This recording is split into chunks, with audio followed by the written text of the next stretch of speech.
It's time for Windows Weekly. Paul Thurrott is here. Actually, he's in Mexico City. Richard Campbell is here. Actually, he's in Toronto. I'm here. This is Hawaii. And we're going to talk about Microsoft's earnings 1 week later, but we've got all the details. Also, it was earnings palooza, how all the other big tech companies did. We've got some AI news, Xbox news, and yes, whiskey. Windows Weekly is next. This episode is brought to you by OutSystems, a leading AI development platform for the enterprise. Organizations all over the world are creating custom apps and AI agents on the OutSystems platform. And with good reason. Build, run, and govern apps and agents on one unified platform. Innovate at the speed of AI without compromising quality or control. Trusted by thousands of enterprises worldwide for mission-critical apps, teams of any size and technical depth can use OutSystems to build, deploy, and manage AI apps and agents quickly and effectively without compromising reliability and security. With OutSystems, you can accelerate ideas from concept to completion. It's the leading AI development platform that is unified, agile, and enterprise-proven, allowing you to build your agentic future with AI solutions deeply integrated into your architecture. OutSystems. Build your agentic future. Learn more at outsystems.com/twit. That's outsystems.com/twit. Podcasts you love. From people you trust. This is Twit.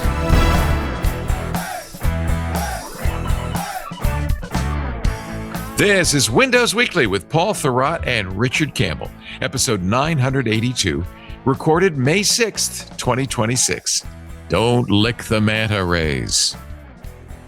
It's time for Windows Weekly, the show we cover the latest news from Microsoft. And let me introduce our panel for today's show, same as it ever was. From Mexico City, Mr. Paul Thurrott of Thurrott.com. Hello, Paulie. Hello, Leo, and the back of Lisa's head. kind of looks like Cousin It is visiting, and that is from I'm not sure where Mr. I'm in Richard Toronto. Campbell in Toronto. There's the view of the lake. Look at that. I could do a view of the sea if you could, but the problem is if it were for that giant, it's right behind Cousin It. Right. Yeah, we're in beautiful Hawaii, in the Big Island of Hawaii. Yeah, it's really lovely. It's a beautiful day. Tonight we're going up to the up country. This is cattle country. In fact, the second largest ranch in America is here, Parker Ranch. Wow. It used to be the biggest, but the Texans decided they wanted the biggest. And so it's been there for a long time, like 150 years. It's still in the same family. And we're going to go up there and we're going to go to a ranch and go to a cowboy barbecue. Nice. Apparently the cowboys here were trained by the Spanish. Before there were cowboys in the U.S., there were, of course, vaqueros. Mm-hmm. And so they learned horseback riding and cattle herding and roping from the Spanish. So they have a Spanish flavor to their cowboying. I'm very excited. It's going to be fun. Yeah. Sounds excellent. Last night we visited the manta rays. I was telling you before the show, they swim right up to you. They brush your nose. The guide said you could lick them, but don't. They're allowed to touch us. We're not allowed to touch them. There you go. He said it's kind of like Vegas. It's a good sign. No licking the manta ray. No, would not be licking the manta ray. They're harmless. It looks like they're dangerous. They look like stingrays. No, that's not the issue. It's going to be fishy tasting. Wait, nobody wants that. See, I don't know. I wish I can't fill you in on the actual flavor of manta. So I wish I could. Anyway, we're not here to talk about that. We're here to talk about Windows and Microsoft. Yep.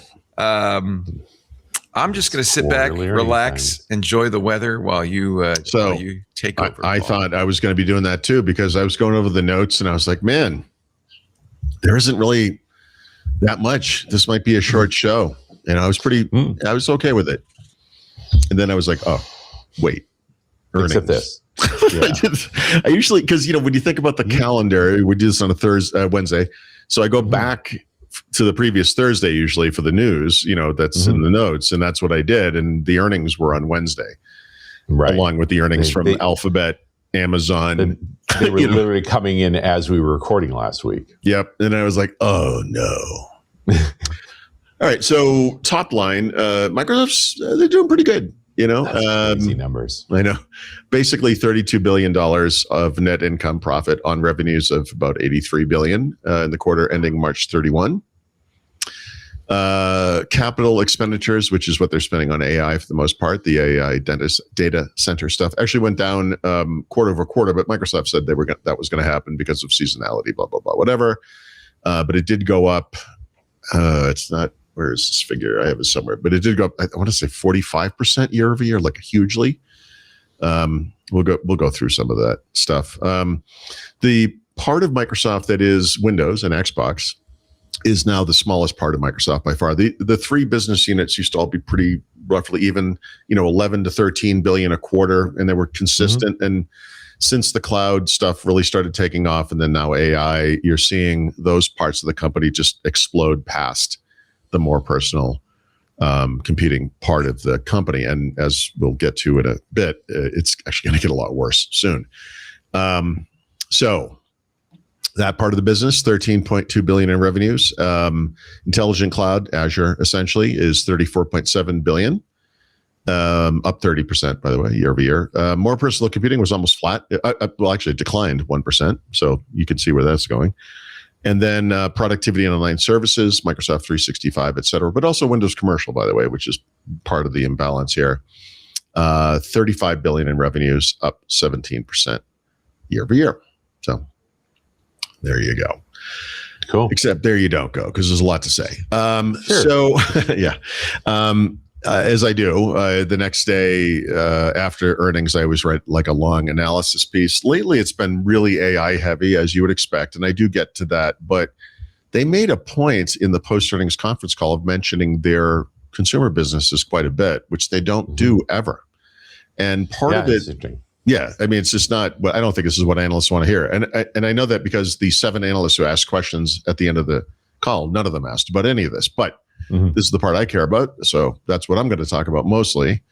And also, just to, I think everyone knows this, but with Xbox and Windows specifically, there's a sort of reset occurring in both businesses where they're trying to meet the needs of their customers for the first time in quite a while, and so they're both making an explicit effort to kind of improve those businesses, right?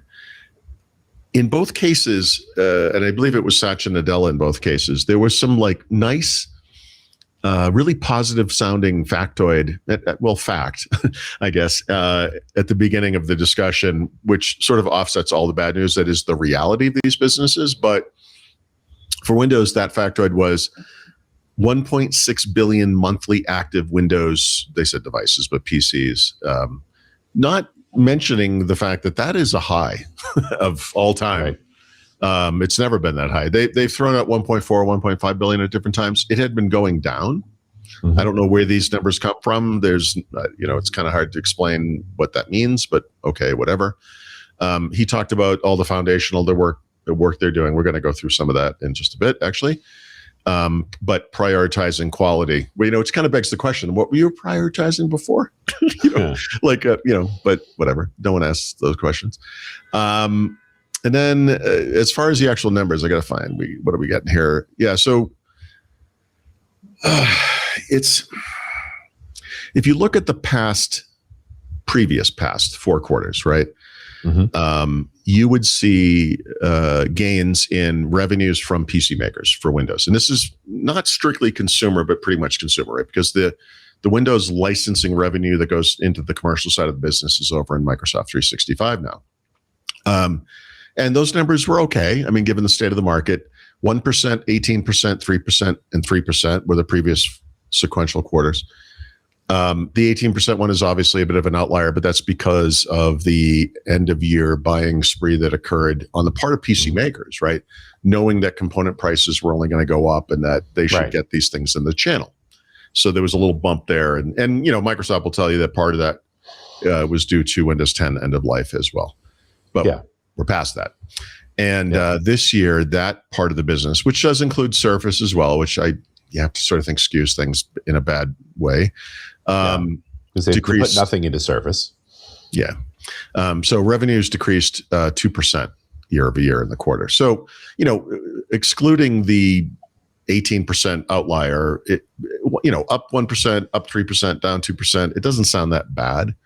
Mm-hmm. The problem is this quarter, the quarter we're in now, is going to be a bloodbath.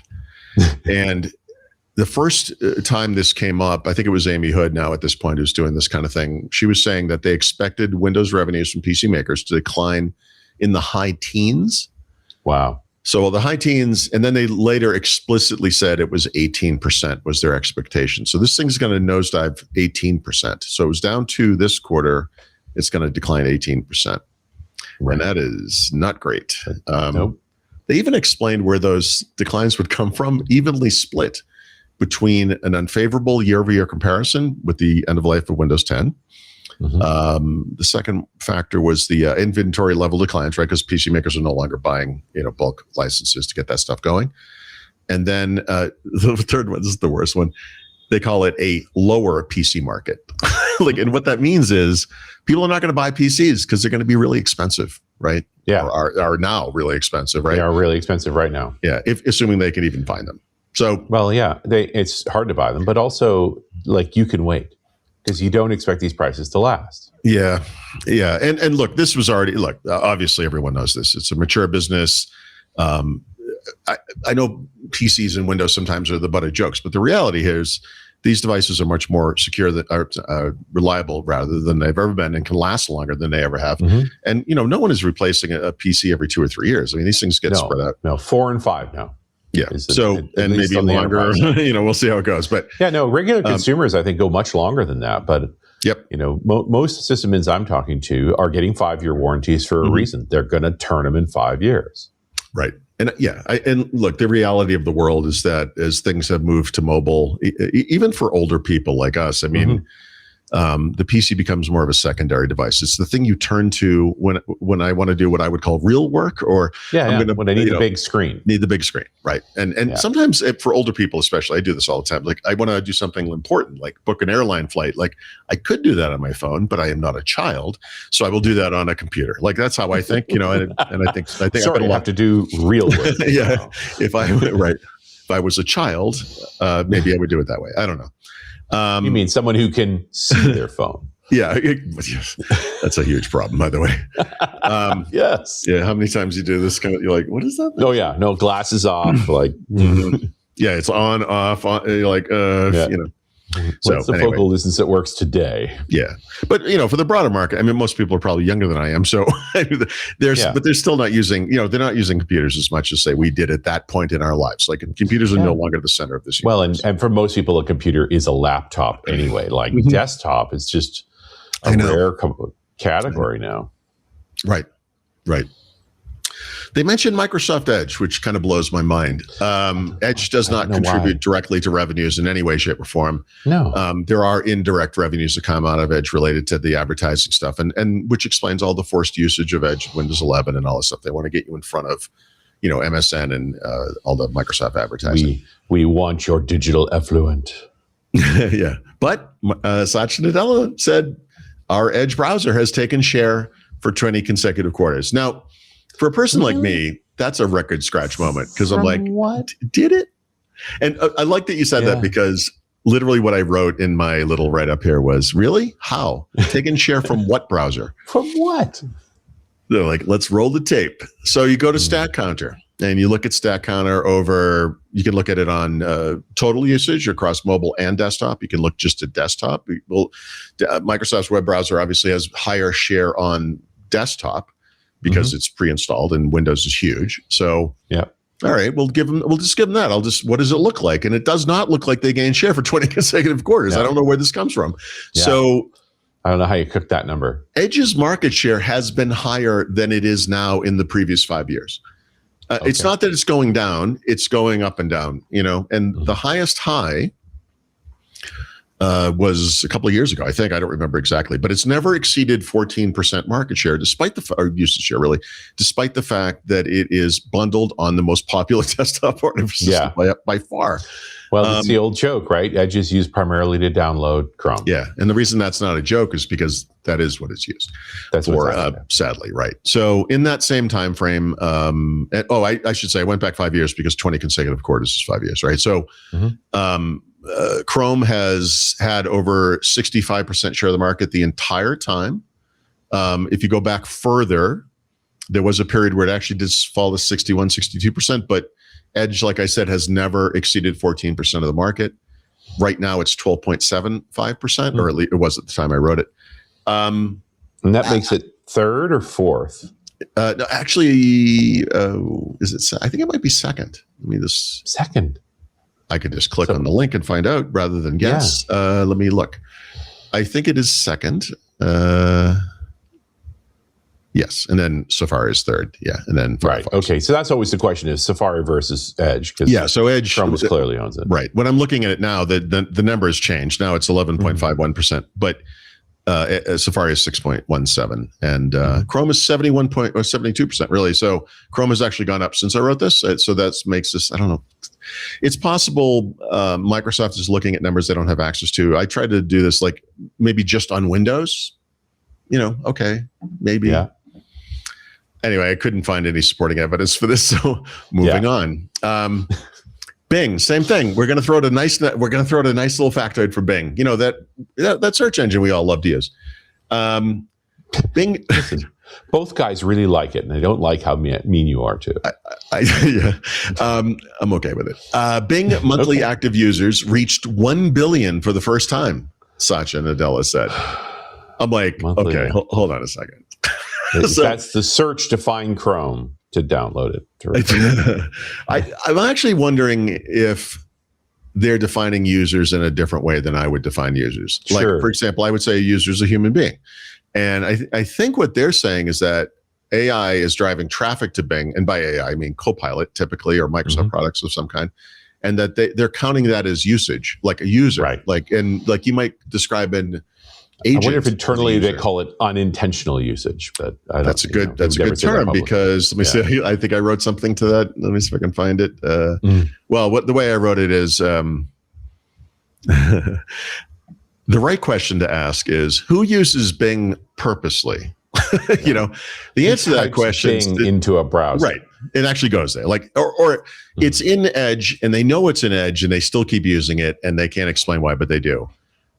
Statistically, no one is using Bing. So when you look at like Edge as a distant number 2 in the browser market, where it has 11, 12, 14, whatever percent, whatever you want to call that, Bing's share of search is far smaller. And you can do some math. It's hard to come up with exact numbers for users and number of people who use things or whatever. But it is fair to say that the supportable bit here is looking at the same 5-year time period. Bing usage has grown from 2.5% to about 5%, which is double. Yay! It's double. Yeah. 100% growth. But it's also just 5%. It is still 5% after all this time. And I think most of that usage is in fact driven by unintentional usage and or AI-driven background processes, whatever you want to call it. If every time you click on Copilot, it's going to involve a Bing search, that's a great way to drive that number up. I did some math in here to try to figure out if there's any way on earth they could have 1 billion users, and there is none. There's none. I'm not going to go through all that. Not as you define users. Like next, you're going to tell me users are people. Not as I define math, and not as I define. I mean, it's just it's crazy. And this is a minor point, but Bing and Edge are important to Microsoft because they drive ads sales, and Microsoft. Now we're going to have to define a Nutella currency or So a Nadella currency, NADS. So I had to look. NADS. So we're in technical field here, right? So we know a lot about certain things. We don't know anything about certain things, and sometimes you see a term, an acronym, or something, and you're like, "What is this?" I also like when especially a technology company uses a tech term like an acronym, but does not explain it once. So in this case, I looked it up. I was just trying to see, did they ever explain this? They don't. Search advertising revenue, ex-TAC, TAC, increased 12% in the quarter. What is TAC? TAC is what I call Spotify math. If you ignore the fact that there's a cost of doing business, we're doing great. It's literally minus the cost of paying affiliates that direct traffic to the engine. Right. So what's the revenue when you include, or, I guess it would be profit. Like, they're not talking about that, right? That number has been sort of going down. I mean, it was 21%, 16%. It was 10% last quarter. Now it's 12%. Mm-hmm. So it's quarter over quarter. It's up, but year over year, which is how we actually measure these things, it's gone down. And this quarter, the current quarter, it is going to fall into the high single digits for growth, meaning up to 9%. So it's going to fall yet again. Right. So yeah, 1 billion users, but also a bunch of bad news. Like, okay. And I don't think that billion number is real, but okay. Xbox. Obviously, Xbox is doing fantastically. We all know that. I don't have to explain anything about, and they've got a new leader. She's just figuring things out. Like, I'm not pointing fingers. I'm not pointing fingers. I like her. I got to say, the more I see, I mean, there's some little areas, but we'll get to this because we're going to talk about her more at the end of the show. But not this past quarter, which is the one we're talking about, but the previous quarter, which was the last calendar quarter of 2025, which was the holiday quarter. I never looked this up. I meant to, but they actually suffered a decline in revenues of Xbox content and services for what I believe was, if not the first time in history, then one of the few times. I don't remember this ever happening. That happened again in the quarter we're now discussing, right? So the first quarter, calendar quarter of this year, their fiscal third quarter, 2026. So that revenue declined 5%.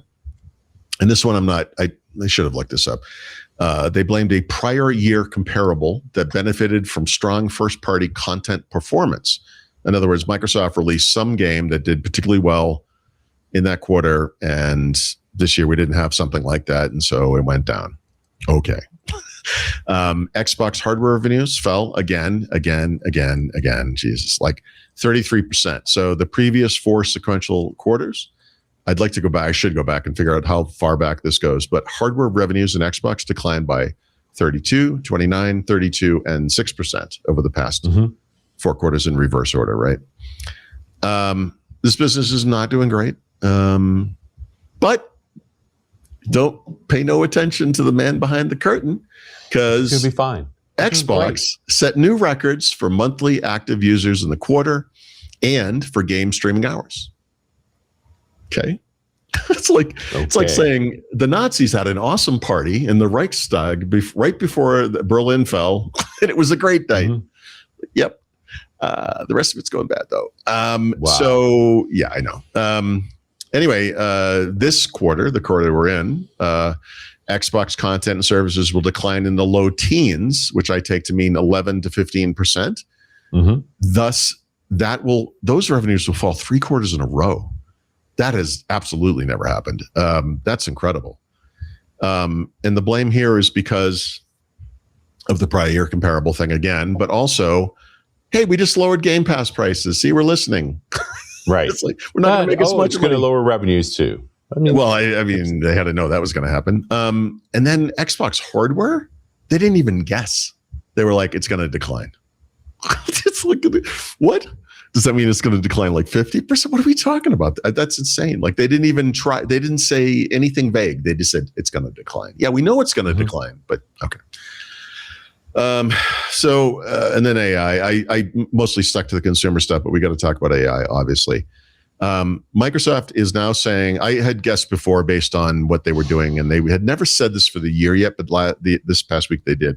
They're going to spend in calendar 2026, $190 billion on capital expenditures related to the AI infrastructure. More than $40 billion a quarter.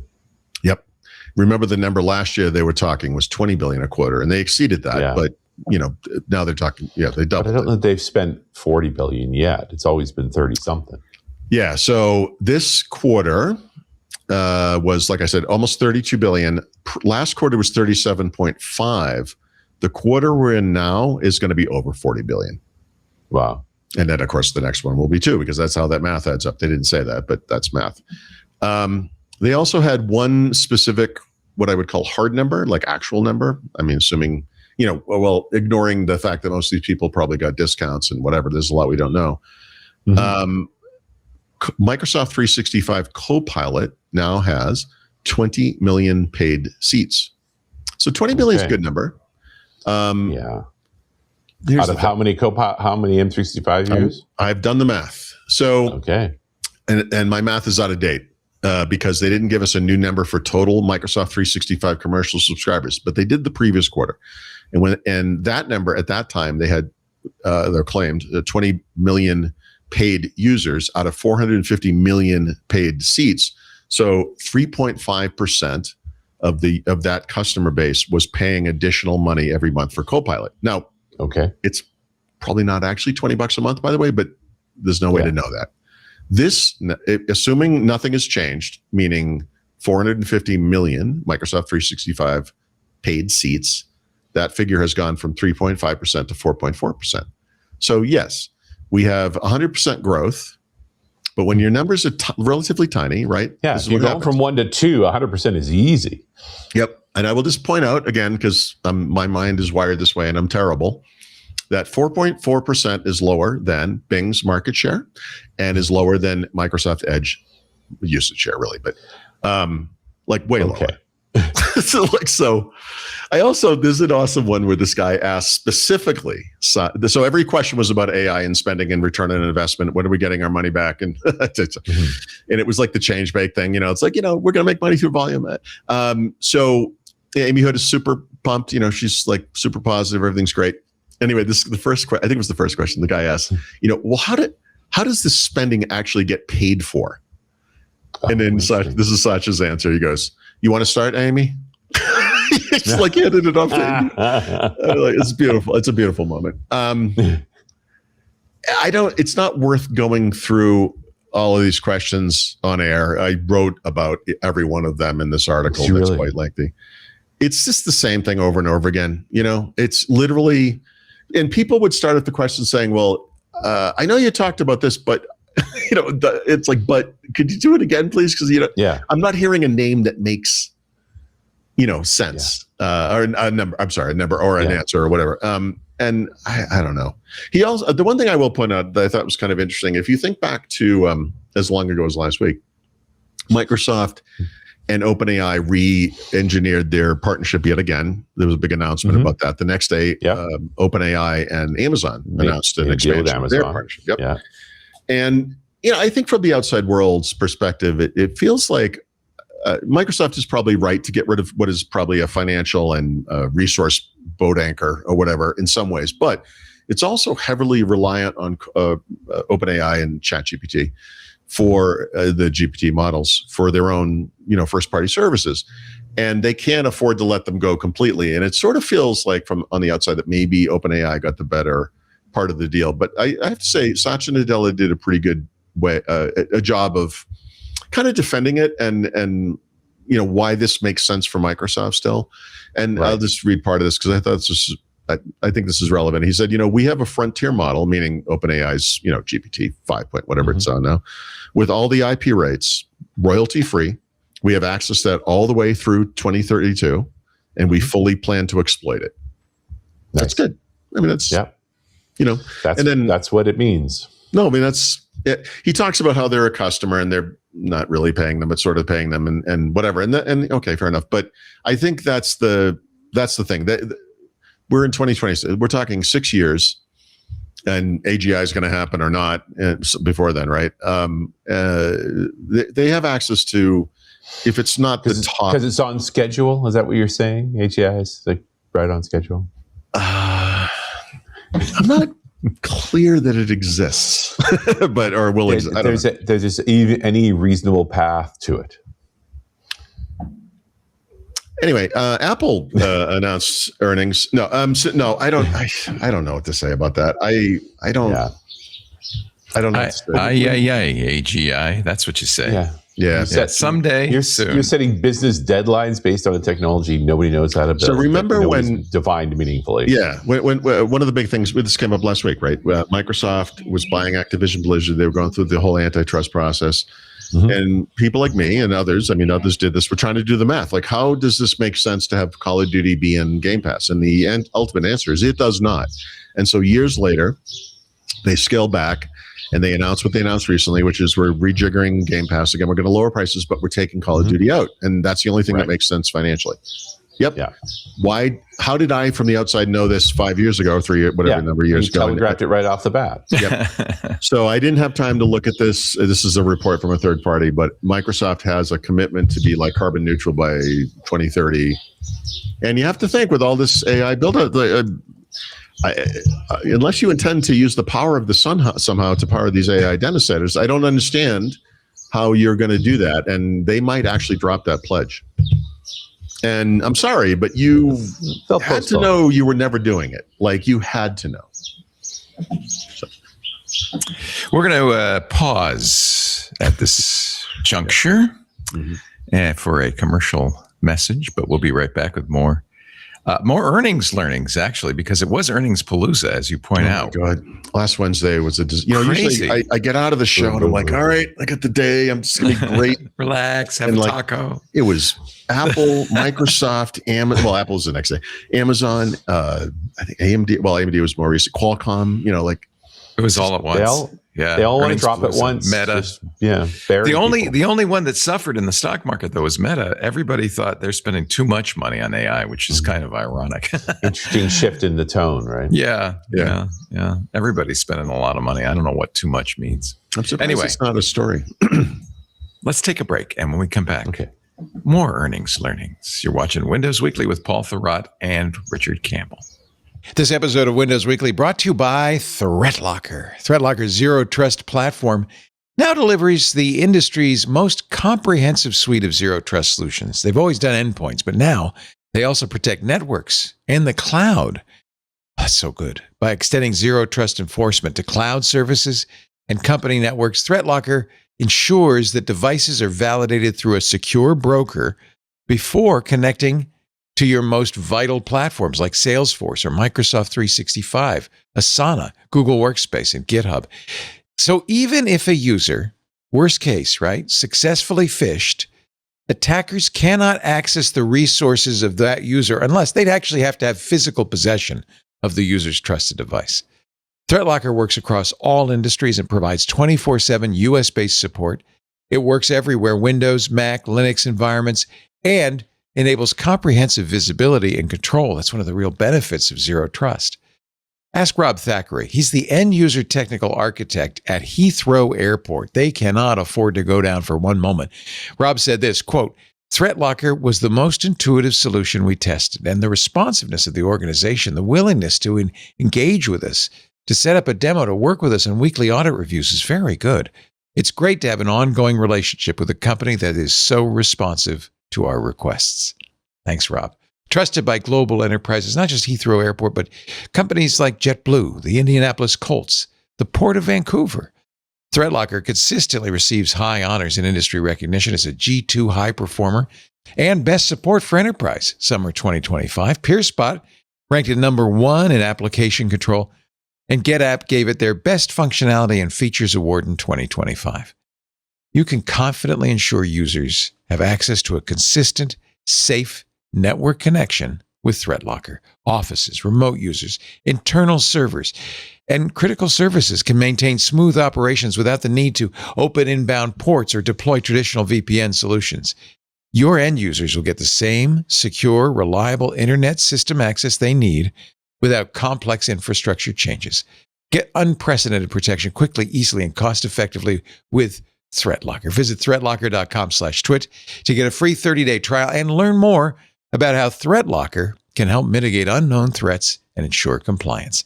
That's threatlocker.com/twit. We thank them so much for supporting Windows Weekly. You support us too when you use that address, by the way. threatlocker.com/twit. Now back to the show. All right, back to the show we go. And you, Paul, you're just a glutton for punishment. More earnings. I just accept this. What's the Sisyphus, the guy who pushes the rock up the hill? That's me. Yeah. I'm not going to spend too much time on these companies, but I'll just a couple of high level things. Apple, almost $30 billion in net income, which someone pointed out to me, by the way, under Microsoft's net income. Right. Microsoft actually had a higher profit. Now, in most timelines, that would make sense because Microsoft sells software and services. Apple is hardware, mostly. Higher margins, they should make a smaller profit, but they've been making higher profits. I didn't go back in time to look this up, but Microsoft used to have really high margins because they used to just sell software. Since they've gotten into the infrastructure business, oh yeah, their margins are going to. That quarterly margin is 36%, which for a lot of industries is wildly healthy, but that's no software business. That's an infrastructure business. Yep. So that's interesting. For whatever it's worth, the only thing I did look at was the year ago quarter, and a year ago Microsoft also made a higher profit than Apple. So maybe it's something about seasonality. It's hard to say, but whatever. But don't worry about Apple; they're doing great. They'll be fine. Yeah, they're doing 111 billion in revenues. I know, double-digit gains, net income and revenue. The iPhone is. Just about 50% of their revenues, which by the way is going down. I mean, it used to be like 7. Yeah. So that's actually good. So there's that. But what's picking up the slack? Is it watches? It's the Mac. No, it's actually so services. Watches did well, but services now are huge. Services the second biggest business. Yes, the thing they always tried to build. Right. Well, and that's a Tim Cook thing. He gets a little credit for saying. Yeah, we got to increase ARPU, average revenue per user. Yeah, we don't monetize our users enough. It's something no Apple executive should ever say. No. But okay, fair enough. And he did do it, and it's smart. So I can't. It is smart. It's smart. And by the way, you got to diversify somehow. All of Apple's other businesses are really dependent on the iPhone to some degree because I think if you look at indirect benefit of the iPhone ecosystem, whatever it is, I mean, revenue, it's probably close to like 80% of the revenues or whatever, but yeah, the service, 31 billion in revenues from Apple services. You got to remember, this is stuff like Apple Music, iCloud Plus, blah, blah, blah. Compare that to Microsoft's top level business units. That's the same number almost as Intelligent Cloud, which is all of Azure. It's almost the same number as Productivity and Online Services, which is Microsoft 365 and including Windows Commercial. So Apple's services, I mean, we can all make fun of that if you want, but that's a lot of money. It's real money. Yeah. Yeah. That's incredible. Any normal business, that would be an extraordinary sum of money. It's only when you play in the hyperscaler land, only 30 billion. What is that, a Fortune 100 company by itself? I mean, it's certainly a Fortune 100. Easily. Right? You're exactly right. Easily a Fortune 100 by itself. Yep. Google, very similar numbers, 62.6 billion in net income. So their margins are way better. Revenues of about 110 billion, we'll call it. The profit is up 45%. The revenues are up 22%. This thing's going gangbusters. Advertising is, I know I put this in here somewhere. Everything. This number's actually,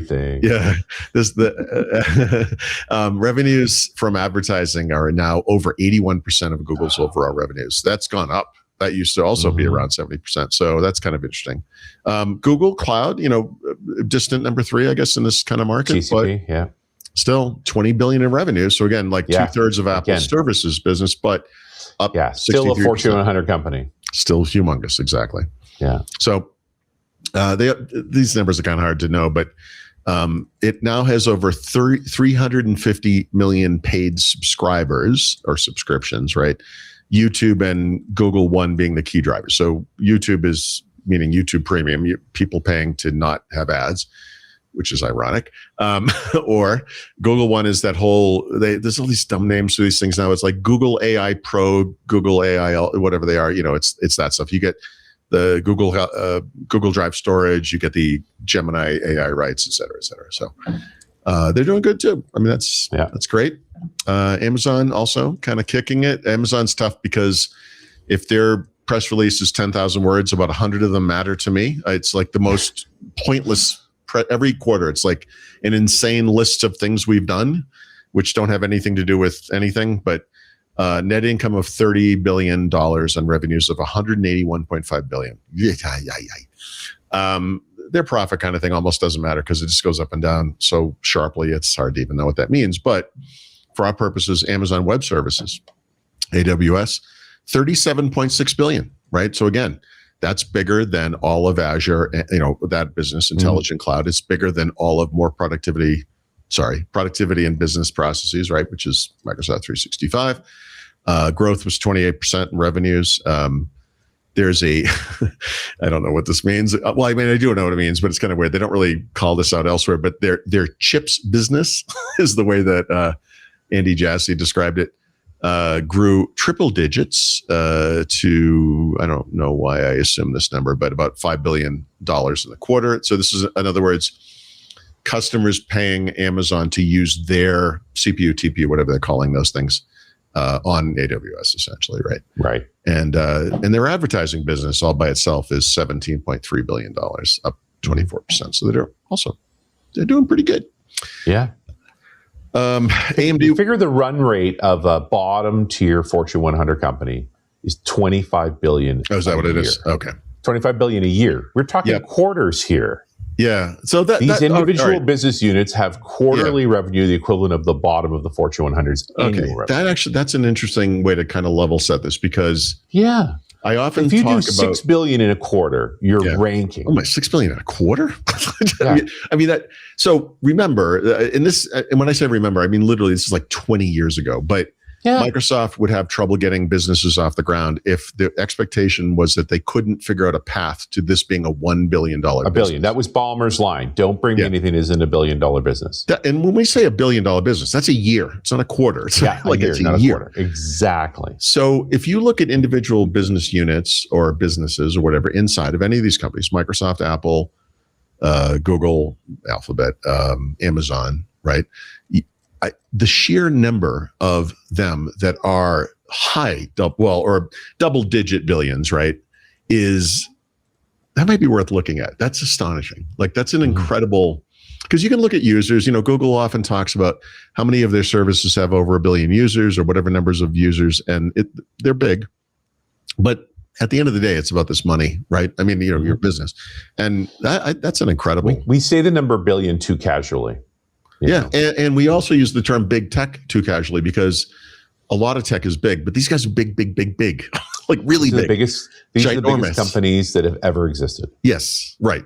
I mean, people like the Alien being the famous version everyone's heard of, but there's a lot of science fiction that involves how the future is run by giant corporations, not by governments. Yes.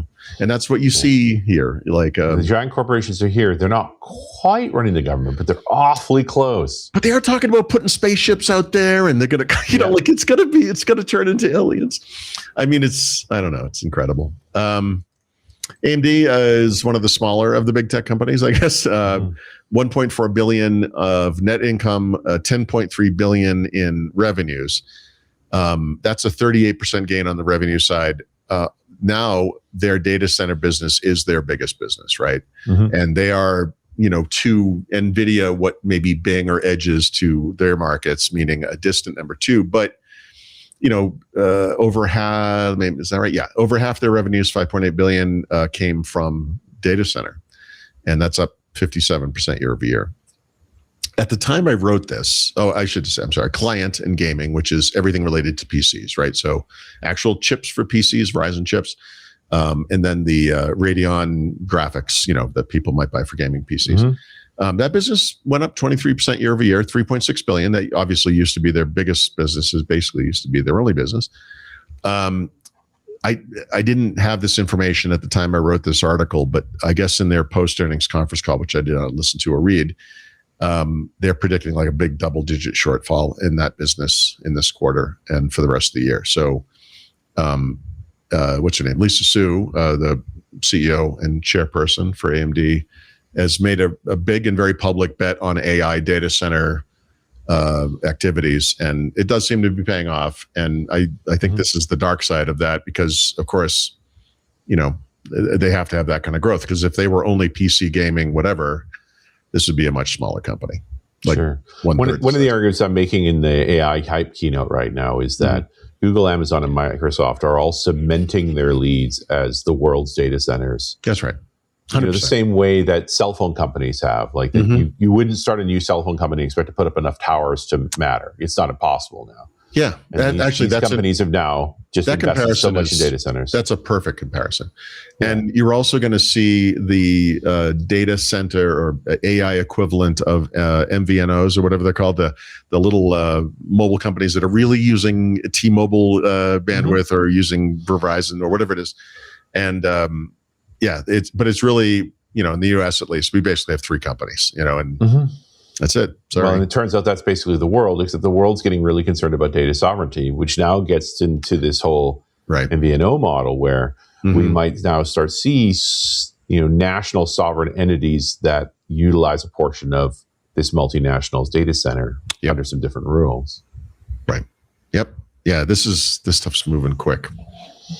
We are in interesting times, but I also say not unprecedented, because we've seen these kinds of consolidations before.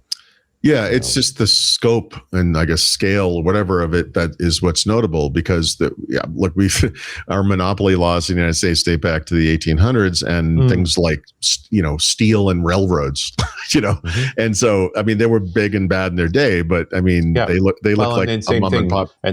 And those companies consolidated control, and you're seeing these ones consolidate control. Yes. Yep. Qualcomm was last Wednesday. These guys are actually down. So Qualcomm is the biggest maker of ARM chips. They're the biggest maker of chips that go into mobile devices. Mobile devices like PCs are having a down year, especially smartphones. So their revenues actually declined 3% year over year, which honestly is probably not too horrible, to $10.6 billion. But they had a net income of $7.4 billion on that. So their margins are crazy high, for a hardware business. That's amazing. The vast majority of that, like 9 of the $10.6 billion, came out of their hardware division. This is the part of the business that makes the chips and all that kind of stuff. But not specifically the X and X2. Not specifically the what? The X or X2. No. The Snapdragons. Right. So, actually, the way it's structured now, let me look at this before I say this. It probably is part of that business now, like a small part. Yeah. And I would think it would be, but I think their broader ARM mobile manufacturing is a far larger portion of their business than. Oh my God. Yeah. But the laptops. I could be, I have this vague memory that stuff used to be clear, I want their laptop chips to dominate, to be monsters, right? To be the best thing that ever happened to them. Right. But I don't know that that's true yet. Look, I question them getting into the PC business because relatively speaking, it's so small. And it's already But if anybody was going to make Windows on ARM come true, it was these guys. Of course. But in other words, let's say this won't happen this year, but in good years, we'll have like 1 billion of these devices go out. So they're selling 1 billion of CPUs. They're selling 1 billion of wireless chips and other things. They're selling billions of chips, right? If you go gangbusters in the PC market and get like 10% somehow in the first year, it's 20 million. Yeah, it's like it's not a rounding error. That's what I'm saying. It doesn't matter how successful it is. It's never going to be huge, Well, but this was Strategery's argument always about when Intel missed mobile, they missed the opportunity to go to the ultra high nanometer stuff because you need billions of sales to make that make sense. Right. And you know what? I think on behalf of the planet Earth, I'll just say thank God they never figured it out, because x86 on mobile would have been. God, jeez, please. But they really tried, man. I know, but it's not the chipset for it. It just it's right, exactly. What anyone ever thinks about x64 or x86 versus ARM, whatever. But I'm sorry, but on these types of devices, you need you don't want a fan. You don't want it to be an inch thick. If you're going to carry design elements from the 1980s forward, you're going to pay for it.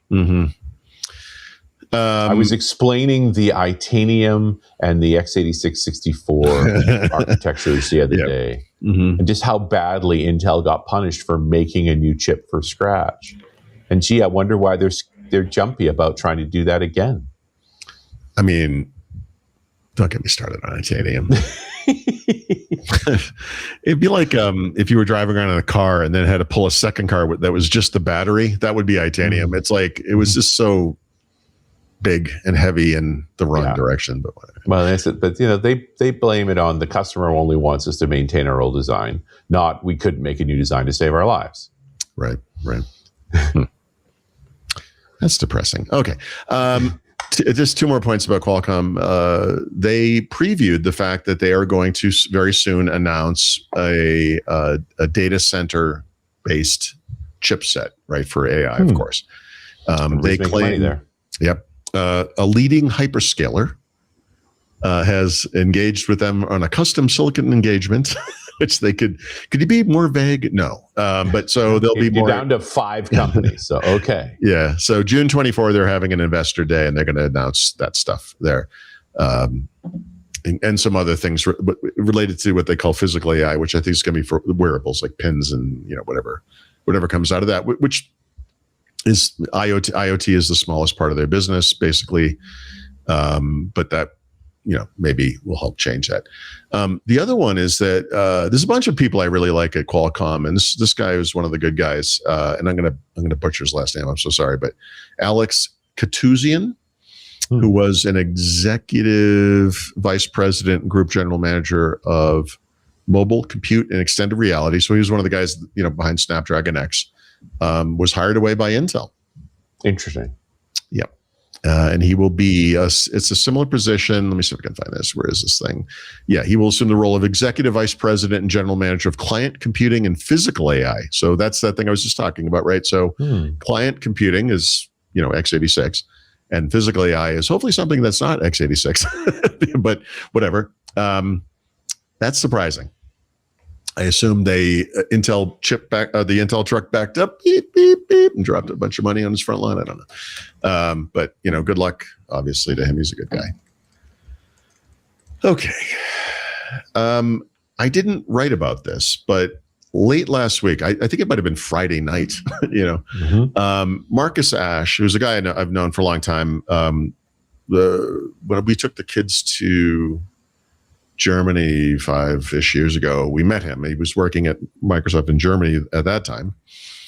And he's a great guy. But he's now one of those people that's back in Windows doing some of this stuff to address all these pain points. And so he was over in MSR, wasn't he? I don't think so. He was doing, it was like mobile apps, and this was a while ago. It's possible between that and now he's done something different too. But it was like the one, was it OneNote, or I don't remember. So like some of the mobile, it was a bunch of mobile app stuff.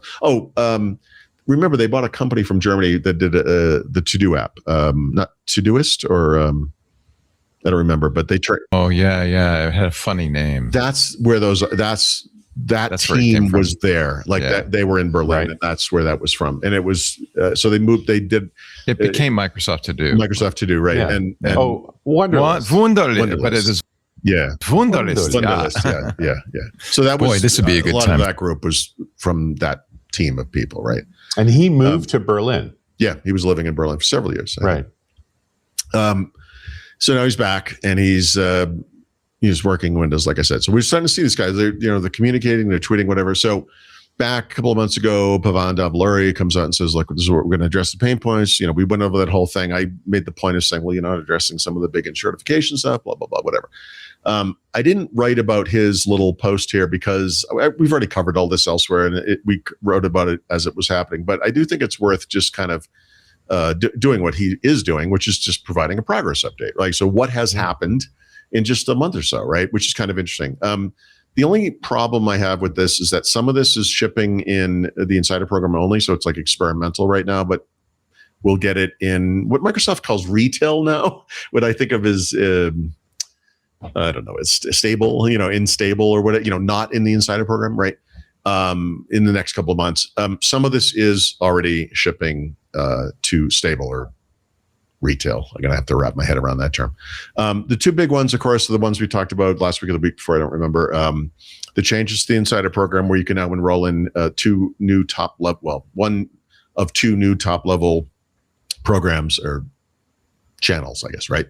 Experimental and beta. It's a little more complicated than that, but that is available. And then the Windows Update improvements, where you can basically spread that thing out as long as you want. You can pause it basically forever. And so that's happening. I mean, that's cool. They started removing the Copilot icon from superfluous places in the UI, like a Notepad, for example. As a reminder, that does not mean they're getting rid of the AI features. They're just getting rid of that obnoxious icon that everyone seems to hate so much. And then some of this is, I've not seen this, but Microsoft is going to configure widgets the way I actually configure widgets, which is fascinating to me, meaning by default. Like, in other words, I go in and make changes so that this is what it is, but now this is going to be what it is. And what that is that feed will be off by default. So it will just be the widgets. You won't get all the garbage news stories. Nice. You won't be able to hover over the icon and have it pop up inadvertently, which I do all the time by mistake. That's when I remember to turn it off. And it will do far fewer interruptions, meaning like notifications, little alerts about like stock market went up or down and blah, blah, blah, whatever. Now you can turn all that stuff back on if you like it and are a child. But they're going to go to a default configuration that to me makes sense because, like I said, it's what I do. The other things that they're doing, and again, it's not 100% clear to me with each of these where this is, meaning if it's happening in the insider program or if it's happening in stable/retail, but we're still CFRing to some degree. So your mileage will vary, but performance across File Explorer for things like performance and reliability, consistency, et cetera. And then there's going to be some deeper changes coming down the road. System performance across the board, like smaller memory footprint, be more aggressive about giving RAM back to the system when it's not being used by anything, improve the responsiveness of the core shell experiences, meaning like Start, File Explorer, Taskbar, et cetera. That kind of stuff. That's pretty much most of it. And then the taskbar update, the thing where you're going to be able to move it around and hopefully make it small, by the way. They don't talk about that as much. The start updates where they're rewriting parts of it to be not JavaScript, but native or WinUI code, whatever, is happening soon. I take that to mean we're going to see in this month of May, those things appear in the Insider program as soon as this week, right? So Friday, maybe, we'll see. And then the updates they promised to search will come later. So I take that to mean June. And then they explicitly did say that they will have another update like this for build, which happens in June. So yeah, nice. Soon. It's like, when will then be now? Soon. Yeah. But it's happening, right? Doesn't this feel to you like this Pavan started in sort of January, like now we're a few months on and they've starting to build a list of what people want and what they can do, sort of the prioritization getting done. Taking a long time to get here, but here we are. Yeah, the two things they're doing right, and these are the same things that the Xbox team is doing right now, is communicating what they're doing and being, really clear about it for the most part, and then providing updates, right? This is a nice status update because it's only been a few months, and maybe arguably less than a few months, but we'll call it a few months.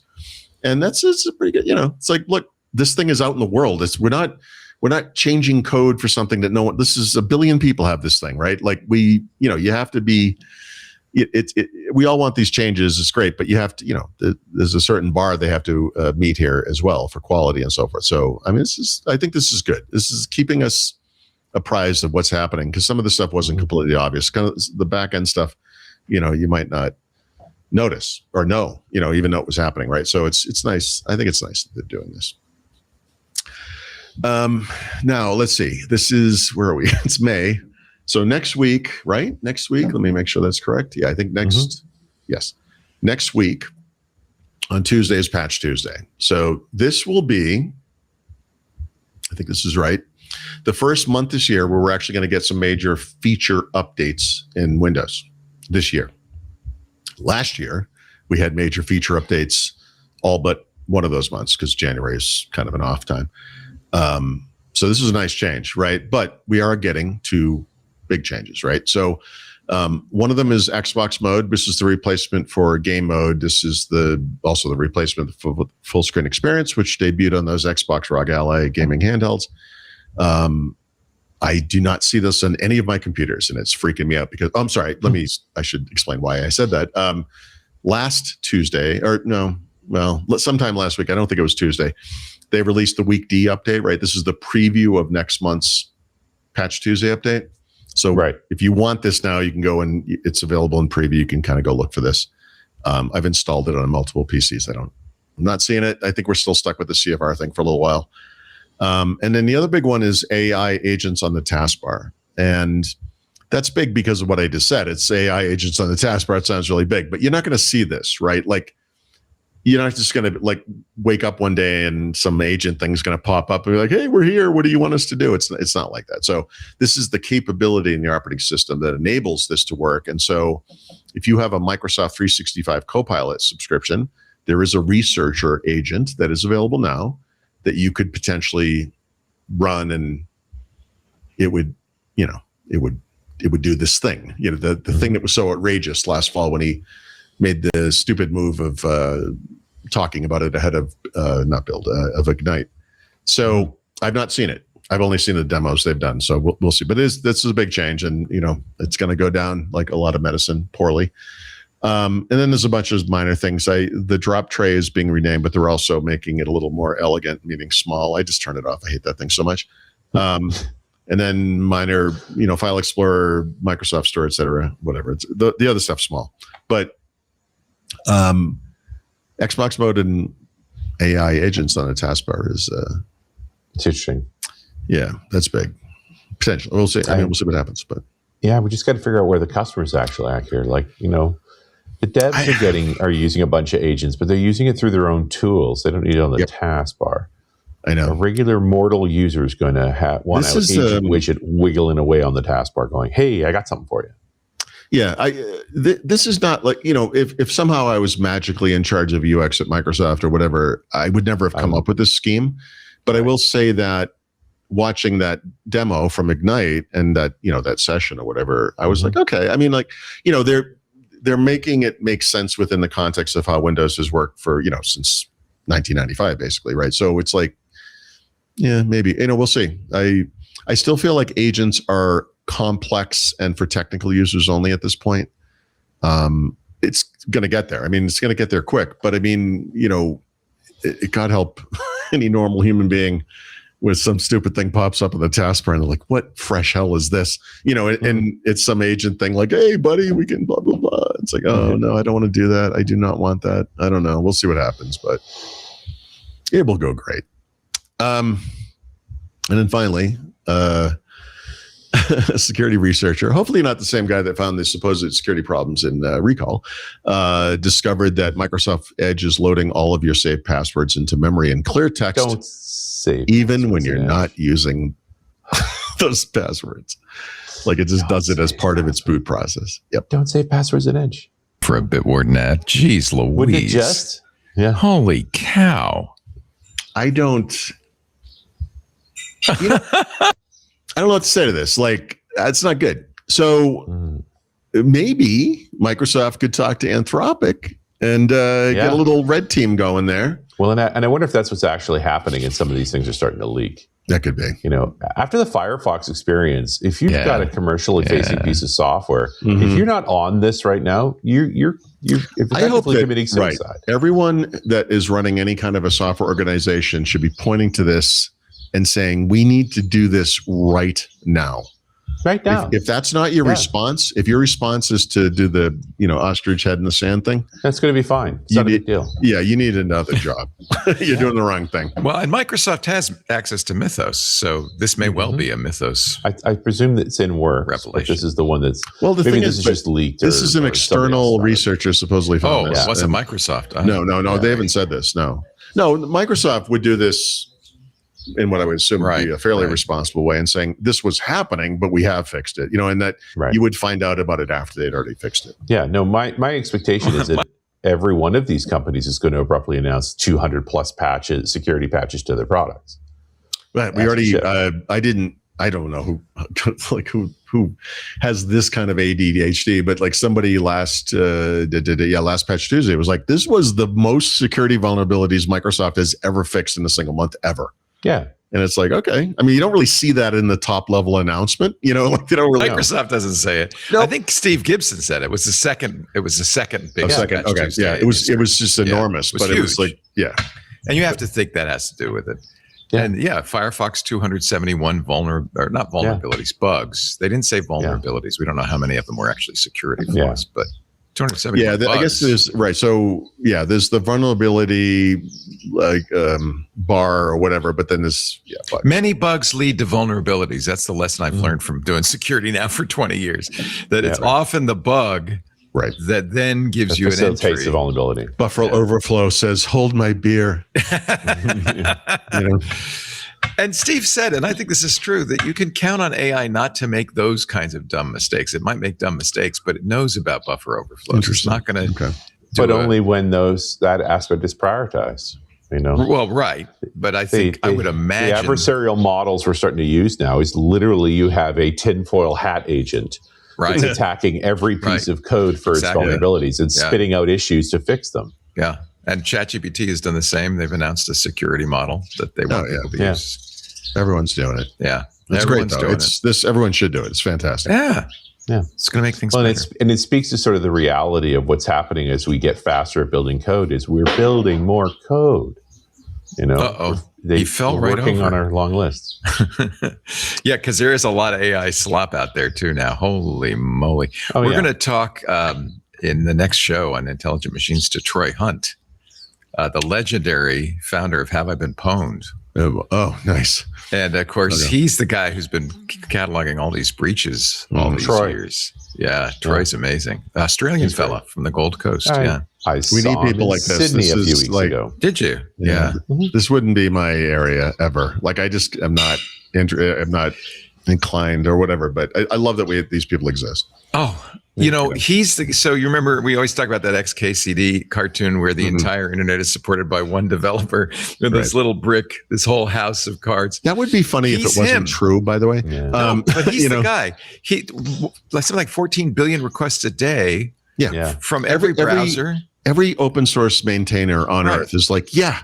And it's Troy Hunt and his wife doing this thing. Right. Charlotte. Yeah. Charlotte. It was an accident, really, right? He made a thing just to sort of demonstrate, look, you can't reuse passwords. The fact that it turned into a business was kind of accidental. Yeah. He was working at Pfizer. Now it's all consuming. Yeah. Richard, as it turns out, you can reuse passwords. It's a hugely problematic thing to do. It saves you a lot of time. If you ask my God, me, all you have to remember is one password. It's fantastic. Yeah. Monkey 123 and you're done.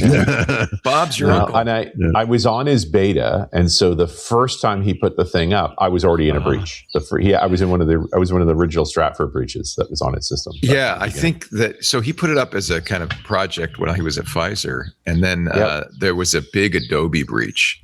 And all of a sudden, everybody in the world is coming to Have I Been Pwned?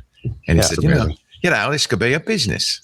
That's a terrible Australian accent. I will never do it again. And That's certainly not a vulnerability. This is a vulnerability. Hey, let's pause for a minute, and we'll get back with more Windows Weekly in just a bit with Paul Thurrott in Mexico City and Richard Campbell in beautiful Toronto. You're there for what? A conference? Yeah, NDC Toronto. Nice. Speaking? Yeah. Yep, doing the N stands talk. For Norwegian, I think. That's right. The Norwegian Developers named Conference in Toronto. That part of Norway that's in Toronto. Like I'm an American, so I don't quite understand geography, but that's good. I'm really looking forward to. One of my favorite talks, and one of my favorite books I've never finished writing, but there's a bunch of Microsoft. Hanselman's here. Nance Ferguson's here. Like there's some great. I love Scott Hanselman. He's exactly what you want at a company. Yeah, I bet he is. Yeah. All right, we'll have more right after this. Hey, everybody. This episode of Windows Weekly brought to you by Delete Me. Ever wonder how much of your personal data is out there on the internet for anyone to see? Don't look. Don't look. It's a lot more than you think. Your name, your contact info, your social security number, your home address, even information about your family members. It's all being compiled by data brokers. And you know what?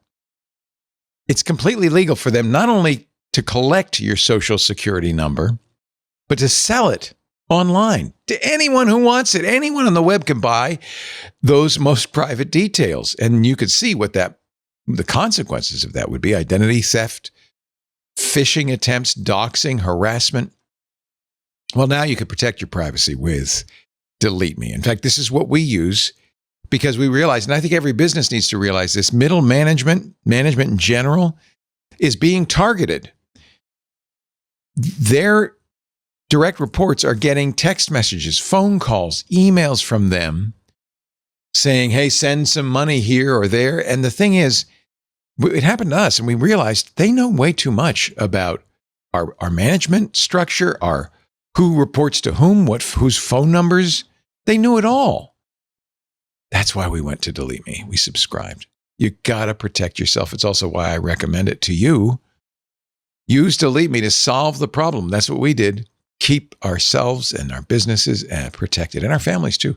Delete Me is a subscription service. It's another thing I like about it. It removes, yes, your personal info from hundreds of data brokers. They know them all.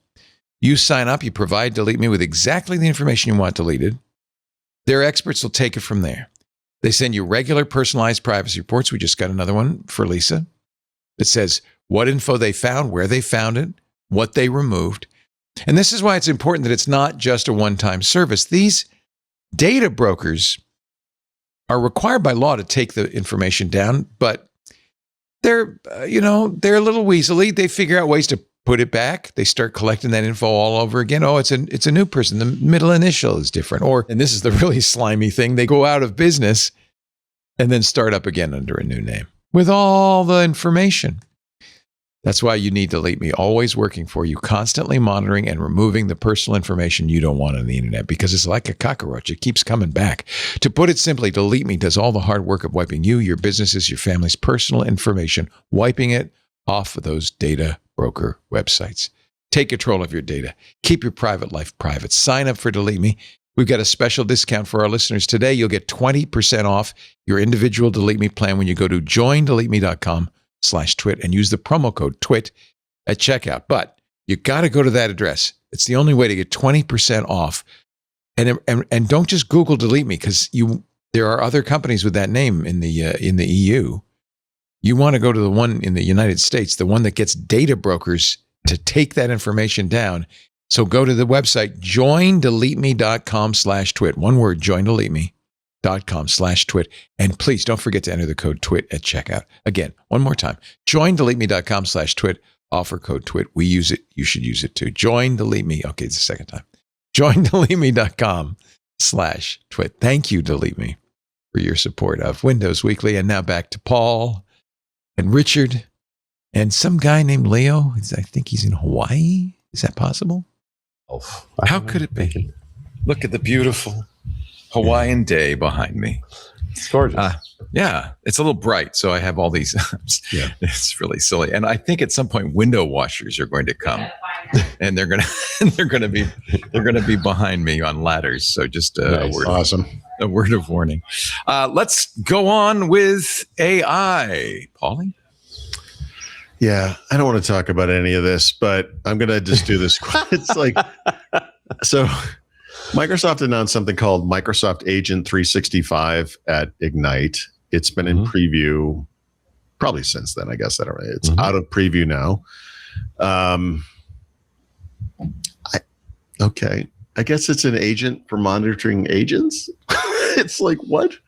I don't know. It's an open cloud something. I don't know. Jeez, I don't know. This is like gross. Also, a related Microsoft 365 for agents. This is in public preview, or I guess semi-related. I'm not sure if that's related. Whatever. Ugh. Anyway, also on the phone, and this to me is slightly interesting, only because we were talking earlier about this Windows 11 UI for agents, where they'll behave like apps, sort of, where there'll be an icon in the taskbar and notifications, and that this is a familiar way to interact with this stuff for people who are used to Windows. So let's think about mobile a little bit, right? So in partnership with Anthropic, interestingly, Microsoft created a Copilot co-work capability, which is now available on mobile, right? And this is a way to, and I should say it's extensible with reusable skills, third-party plugins, right? This is an early preview. So the AI era version of what used to be like the RDP program, right? The rapid deployment program Microsoft used to have for a long, long time, is called the Frontier program now, right? From Microsoft Frontier. That's where it's at. So it's not like you can't go to the App Store and just get this thing, but there is I'm going to call it a Copilot co-work app on mobile that can send autonomous agents out into the world to create multi-step tasks or complete multi-step tasks on your behalf, which is very similar to what cloud co-work, right? So same thing, built on cloud code or whatever. The UI is almost ridiculously friendly.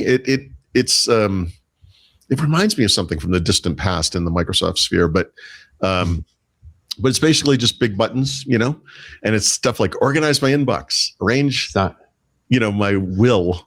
You sure it's not a paperclip? You sure it's not a paperclip? One of them is a paperclip. Prep for a meeting, weird. Research a company, right? So what you can do is connect this to whatever data sources, and this is where it's a pretty UI, but it's stuff like Dynamics 365 customer service, Dynamic 365 sale, Fabric IQ, and then whatever third-party services, right? So it's not for, but the UI is it's like silly. So obviously if you're using Microsoft 365 Copilot, you're going to have different entry points into this thing, right? You could do this from the web. You could do it from a sort of a native app on Windows. You can access it from within individual Microsoft 365 apps, like Word and Power, whatever. And now mobile. There's already a mobile app, but there's going to be an app for agents. And the way this should work is that you get some kind of a, native or normal or familiar kind of mobile-like UI on mobile, but you could then go back to your PC, log in, and maybe you get like a notification on the taskbar because that's how we do it on Windows, right? So I'm kind of curious to see how this stuff all interacts. I hope they coordinate together with each other. Yeah, that hasn't been my experience so far. One of the connectors, by the way, is for Notion. Okay, interesting. So. And then my least favorite article or story of the week. Microsoft has announced a legal agent for Microsoft Word. Why don't you like this idea? Because there are already examples of lawyers who have used AI to fabricate legal precedent or whatever it is, or write their arguments and so forth. Yeah. And this thing literally is designed to do exactly that. I mean, this is not trying to do legal cases. This is just trying to be a legally intelligent contract editor. I think I put it in the right place because you usually open contracts in Word. Yes. So the idea that then there's a tool there that has some visibility into legal language is interesting. It's inevitable. I mean, I accept that this has to happen. I also just think the timing's not really totally bad. There wasn't a famous case last week we can point to say you're doing this now, but there are unfortunately several examples of this kind of thing. So, yes, but that was that lawyer did it to himself. He asked the tool to come up with citations, and it fabricated citations. Then he showed it to a judge without validating it. That's on him. No, 100%. Yeah, you're right. You're right. So look, this is without being cynical, which is hard for me. I mean, this is the definition of what AI is and should be used for. Like, you're going to save people time, save them money, et cetera. You're going to get some of the gross, work out of the way. Hopefully. Well, just a legal translator. You take a paragraph of legalese. You're like, what does this actually say? Okay. Yeah. Yeah. No, this is a good. I hate this. Let's move on. All right, so I just hate it so much. But this is the kind of integration. This is not, hey, go to my new app, check out my new icon. It's like, hey, in this tool that I use all the time, I was trying to do this thing, and all of a sudden the tool got better at doing that thing. Yep. Yeah. I mean, the last major use case for WordPerfect was the legal market, right? That was a big thing for them, and so Microsoft obviously. Got that going at some point, and now all lawyers, everyone on earth who uses Microsoft Word. So I understand. I'm looking forward to like the nuclear reactor agent. It's like please don't tell me about these. So things. You want to build a nuclear reactor? It looks like you're trying to shut down Reactor 5. Would you like some help?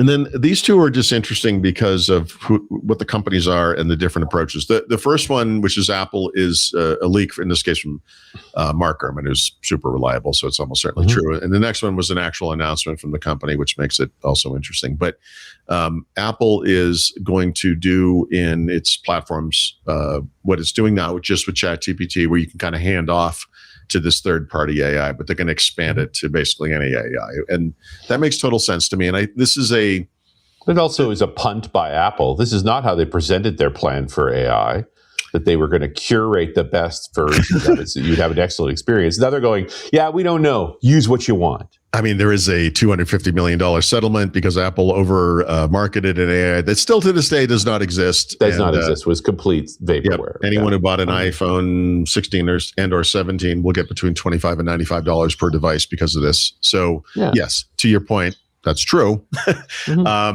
But I mean, what it does is it just says to Apple, it says to all of us, Apple is a mortal company also.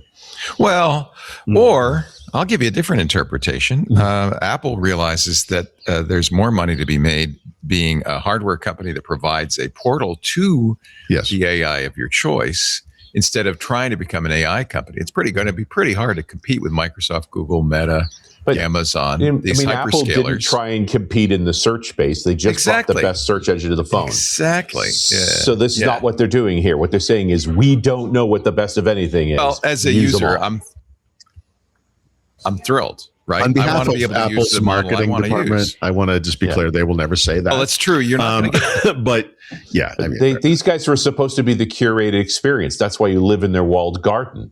And now they're doing what everybody else is doing. The privacy, if you sign up for ChatGPT and you decide to use them as your model, it's all going to OpenAI. Yeah, if you sign into that account, right? I mean, one of the things I think there's a model here for Microsoft as well. If Copilot continues to tank, et cetera, giving customers the ability to either choose the model they want to use or the AI, whatever, or automatically kind of orchestrate that on their behalf is. Well, and I think you've seen this example with Claude Cowork, right? Claude Cowork booted M365 Copilot in the butt, and Microsoft's response is to bring Cowork into the product stack. That's not unusual for Microsoft. They will always go and recruit elsewhere when they can. Apple, a little more hubris. No, that's true. And I'm not saying Apple's making the wrong choice, right? What I am saying is this is not how Apple normally presents itself. Right. They normally present the curated experience. They're going to still say, and you want the curated experience, we're hosting Gemini, which they're paying for on our servers, and you'll have that. Yep. I guess the question is, Apple so far has said, well, people want AI to do things like correct grammar or writing or, summarize emails, very simple things, which, I guess people want.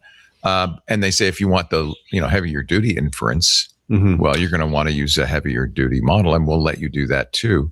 Walmart is apparently making new devices that are going to have Gemini built in, right? Well, they have Walmart is a big Microsoft or a Google partner, and Google has like first-party hardware for things like TV streamers and smart speakers and little smart devices, whatever they are. But that's not a failure for Walmart. That's no, I mean Walmart. They're going to sell a lot of devices, right? They're going to sell for cheaper.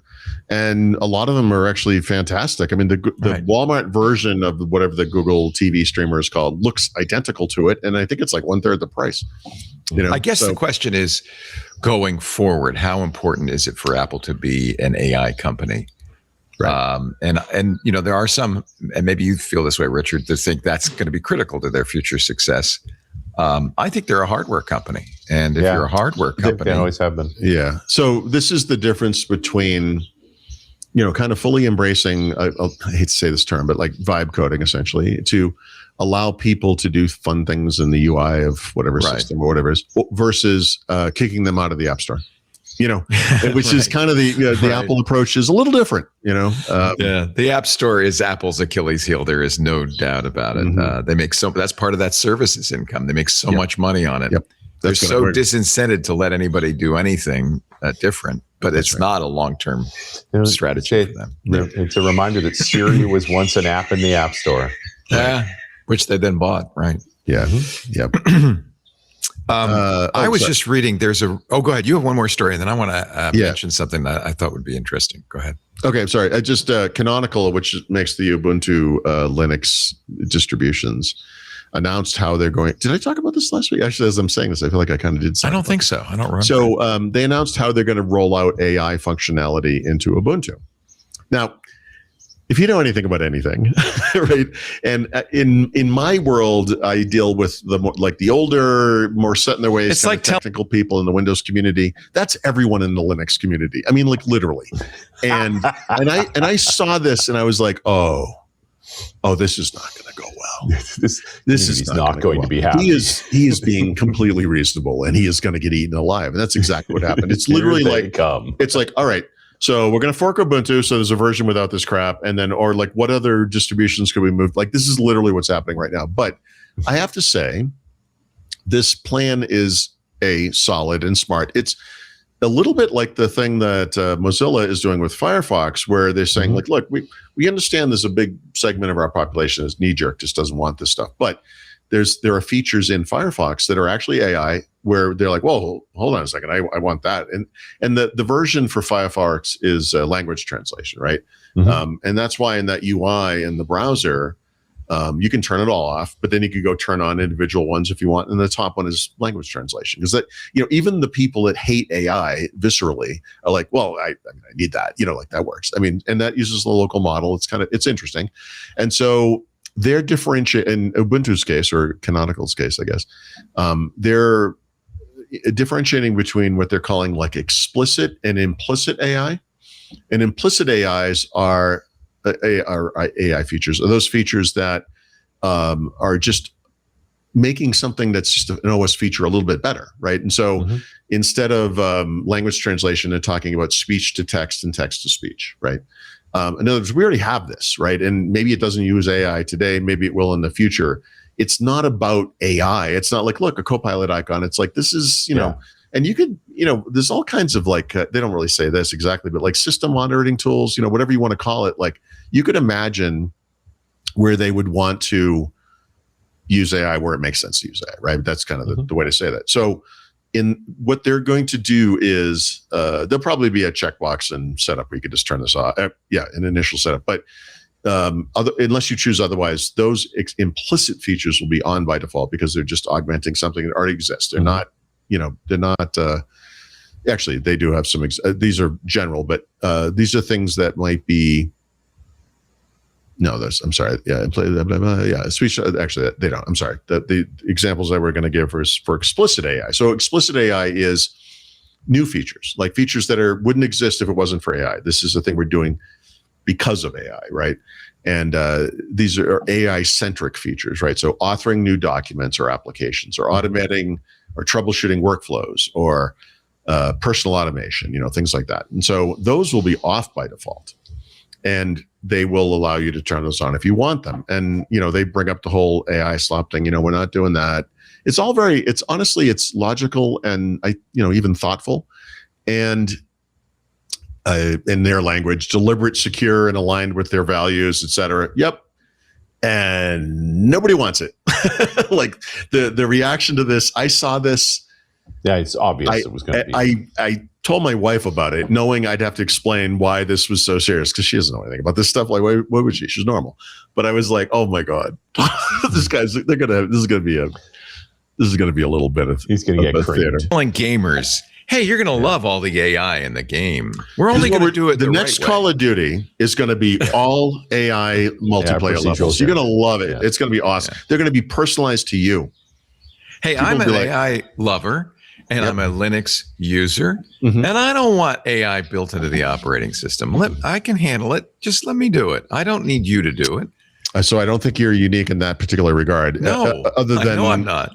Most of those people probably actually are AI haters, But other not necessarily. Than that, I mean, Linux is really popular among the vibe coding crowd because we're mostly working in the terminal anyway. I see no reason.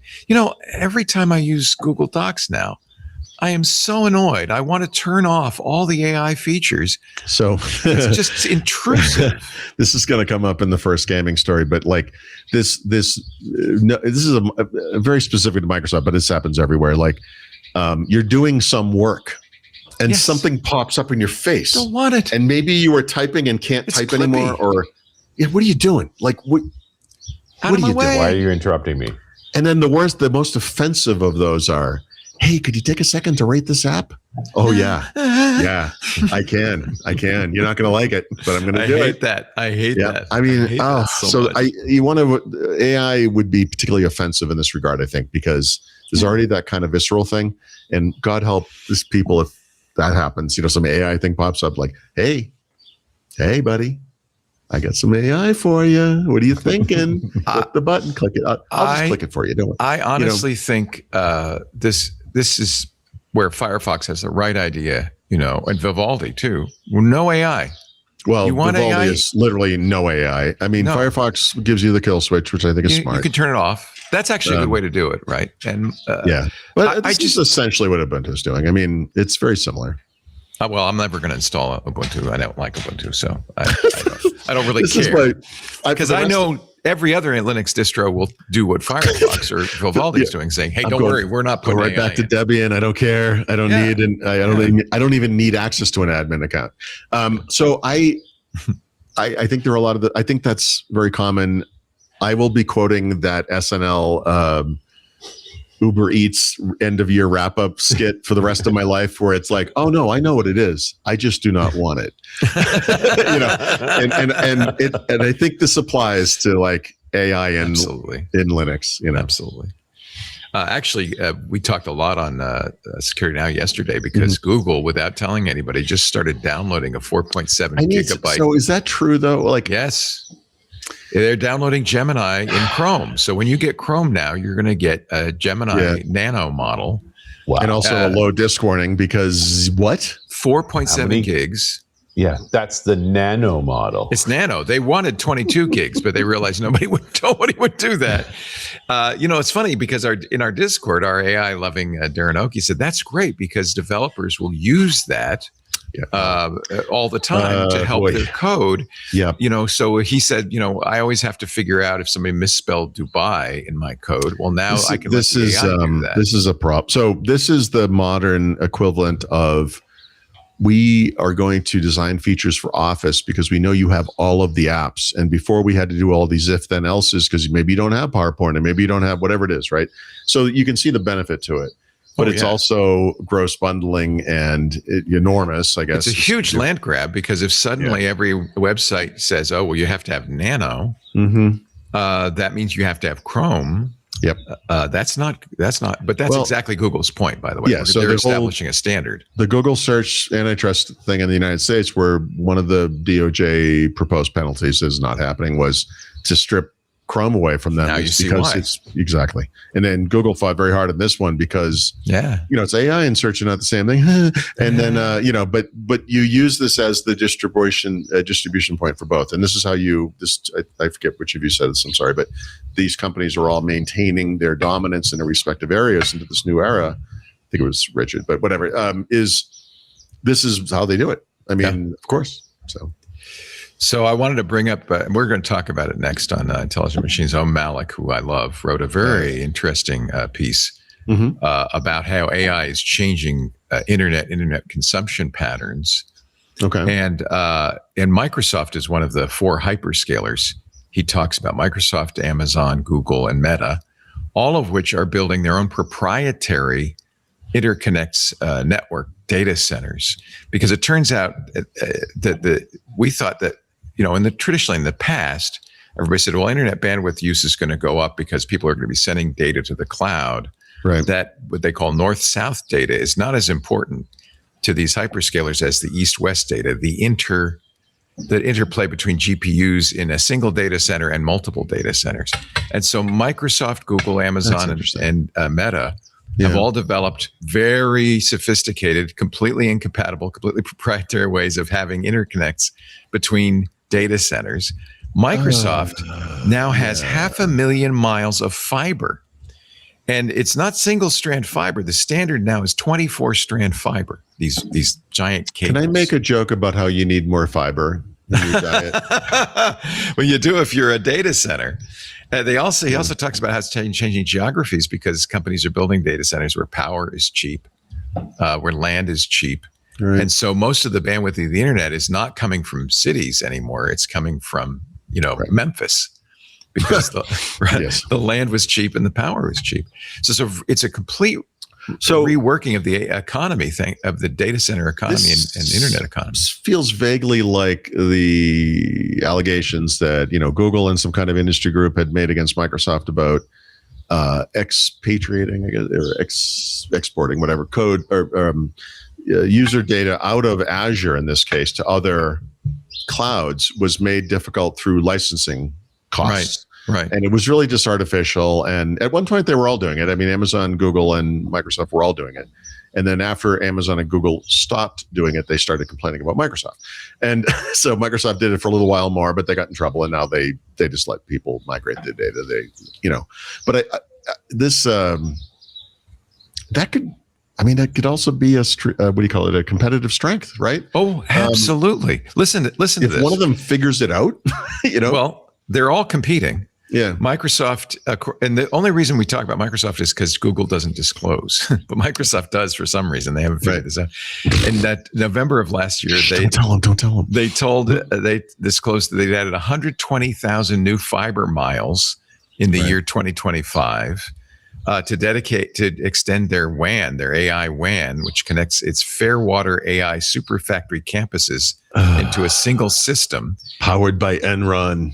Azure's overall WAN capacity reached 18 petabits a second by late last year. That's tripled in 1 year.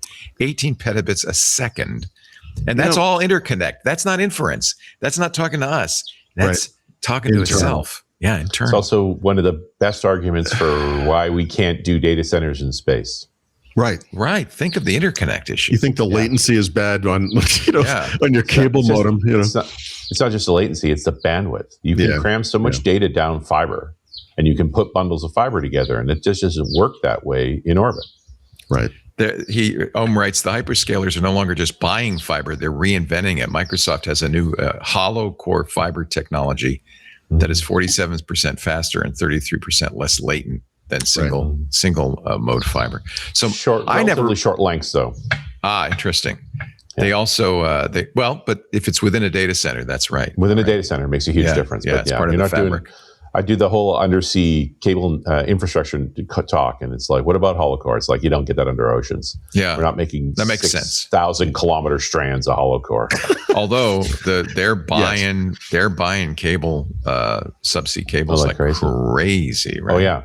No, mostly it's the hyperscalers putting the cables. They're still putting them in the overall network, but they're the ones building them now. Someone could just connect all the wires that are hanging around Mexico City here. They'd have the biggest data center on earth. Before 2012, the four hyperscalers collectively accounted for less than 10% of the total subsea cable usage. As of 2024, they now have 59 cable systems. Google has 33, Meta 16, Microsoft 6, Amazon 4, 71% of global subsea fiber capacity. Yeah. There's about 1,700 cables total. Right. So they don't have that many cables, but the cables they're laying now individually are terabit cables. Right. Exactly. Right. Yeah.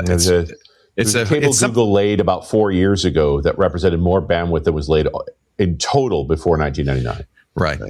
This you know all about this, Richard, but it's something I don't think people think about that often. It was a really good article by Ohm about how really this is going to change network topology. I did a whole hour on it. I should probably make the podcast too. I wish you would. Yeah, I wish you would. Is it all running basically on token ring technology? Right, of course. Actually, they have something called Sonic, I think, that they're using as their fabric interconnect, also proprietary. He says, I love this. He says, he first pointed out Netflix was the first killer app of broadband many years ago. He says, now it's just a matter of time when AI will be the new Netflix. Oh, boy. Yeah. I'm looking for something like, and then it just comes on. Yeah. We are in the future, folks, in some really interesting ways. Yeah. Anyway, I have to wonder if the Stone Age. So the granddaughter's just going to make her own stories. Right? There's going to be devices. Oh, 100%. Yeah. But I thought it was interesting. Inference is not really the driving force here. That north-south traffic. It is really the fabric of the east-west traffic between data centers, because there's so many. There's hundreds of. They're saying they're going to get to million GPU data centers soon. I mean, it's mind-blowing.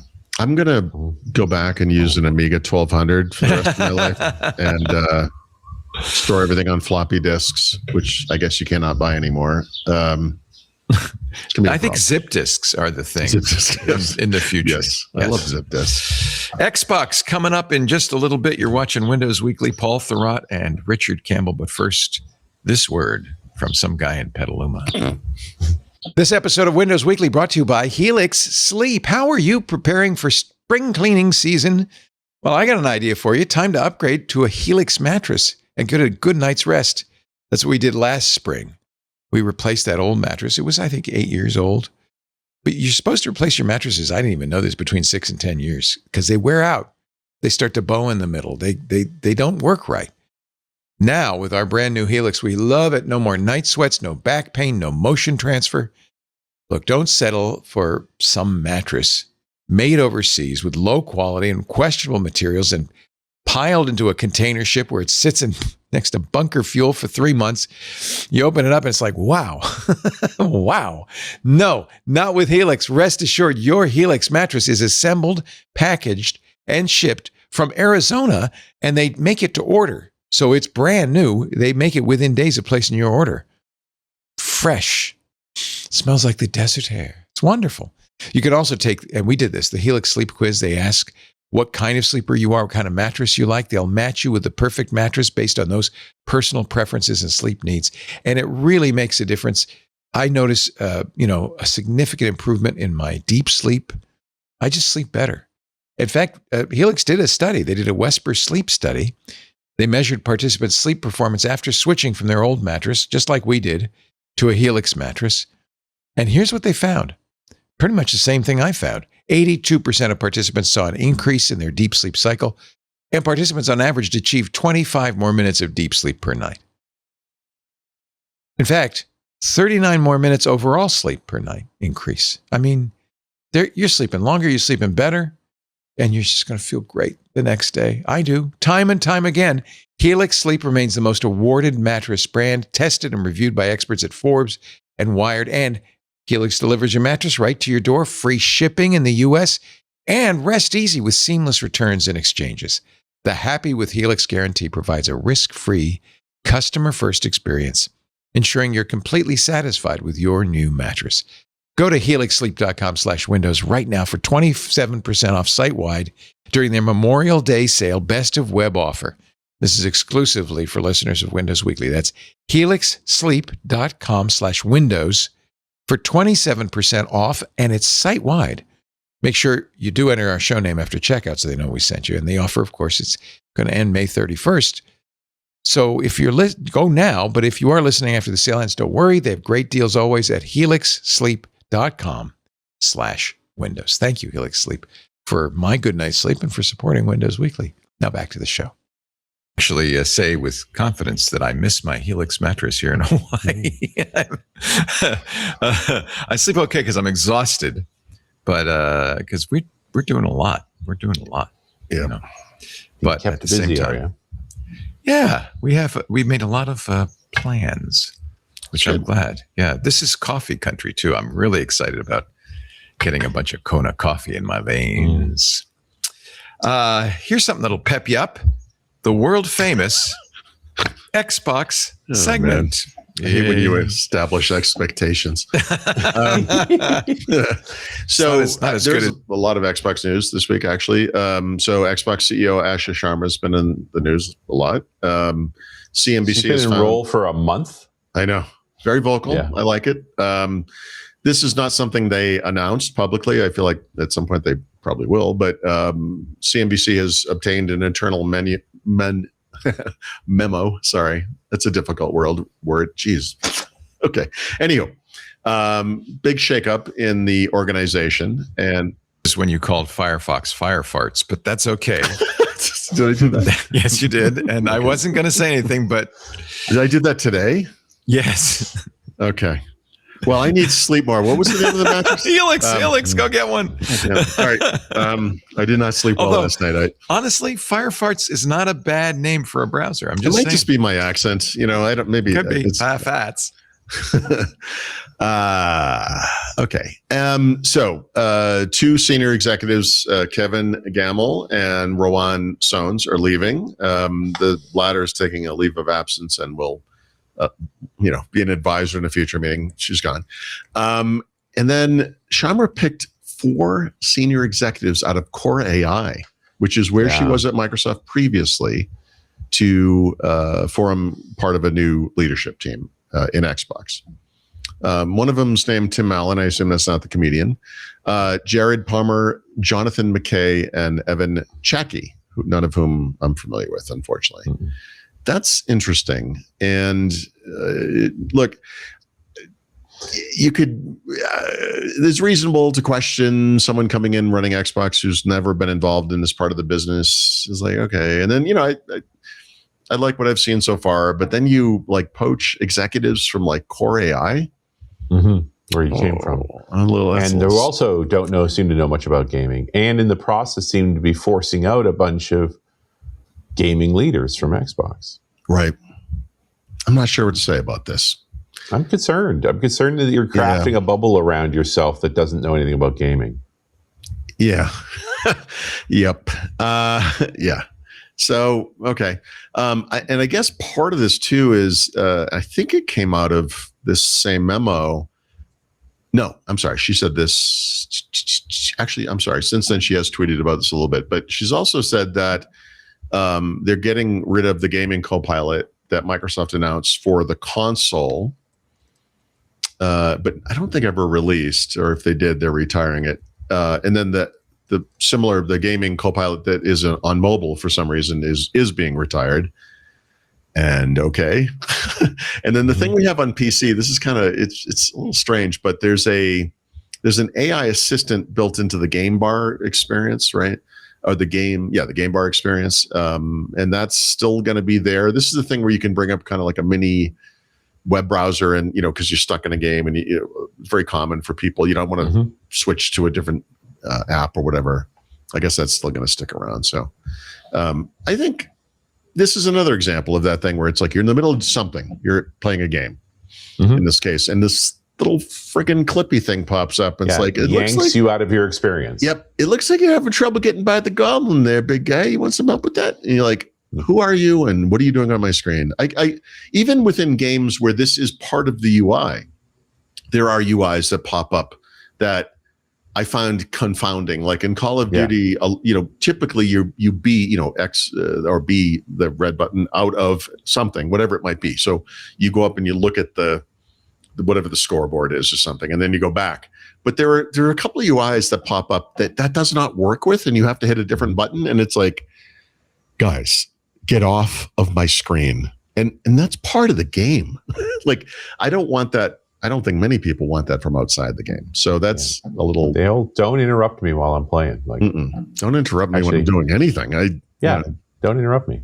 Yeah, respect my time or my whatever, my ability to concentrate and mispronounce Firefox, one of the simplest words on the planet. Anyway, so this is tied. I don't know why these are separated actually, but. Yeah. So Forza Horizon 6 is coming out this month. It's going to be one of the games they release to Xbox Game Pass, along with several others. And a couple of things in here. Well, May 19th is Forza Horizon 6. So Game Pass Ultimate and PC Game Pass are in fact going to get that. That must be day one, right? Doom the Dark Ages, which is from last year, I think. May 14th, coming to Game Pass Premium. Call of the Elder Gods, some good stuff in here. This is a pretty good Final Fantasy V. Yeah, some good stuff. So, across whatever the platforms are. So you're going to be hearing a lot about this for Forza Horizon game. This is just a PR. It's a great series of games. Yeah, that's good. This must have happened right after the show last week too. But they released the April update for Xbox. And this time there's something for everybody, like literally. So on the console, you get that up to 10 groups feature we've been talking about, the ability to turn off quick resume on a game by game basis. Super important. That stuff's happening there. The Xbox app on Windows 11 is going to let you manually add any game or app to your Xbox library and then customize the name, how it looks, the icon, et cetera, et cetera. You can pin games, et cetera, et cetera. Bunch of stuff there. There are wish list alerts on mobile. There are some really cool updates coming to Xbox Ally Gaming Handheld, although since I wrote this, I'm hearing that some of these aren't so great, but including things like automatic resolution, when you dock, et cetera. The gamepad cursor, which is actually in the Xbox app on Windows 11 as well.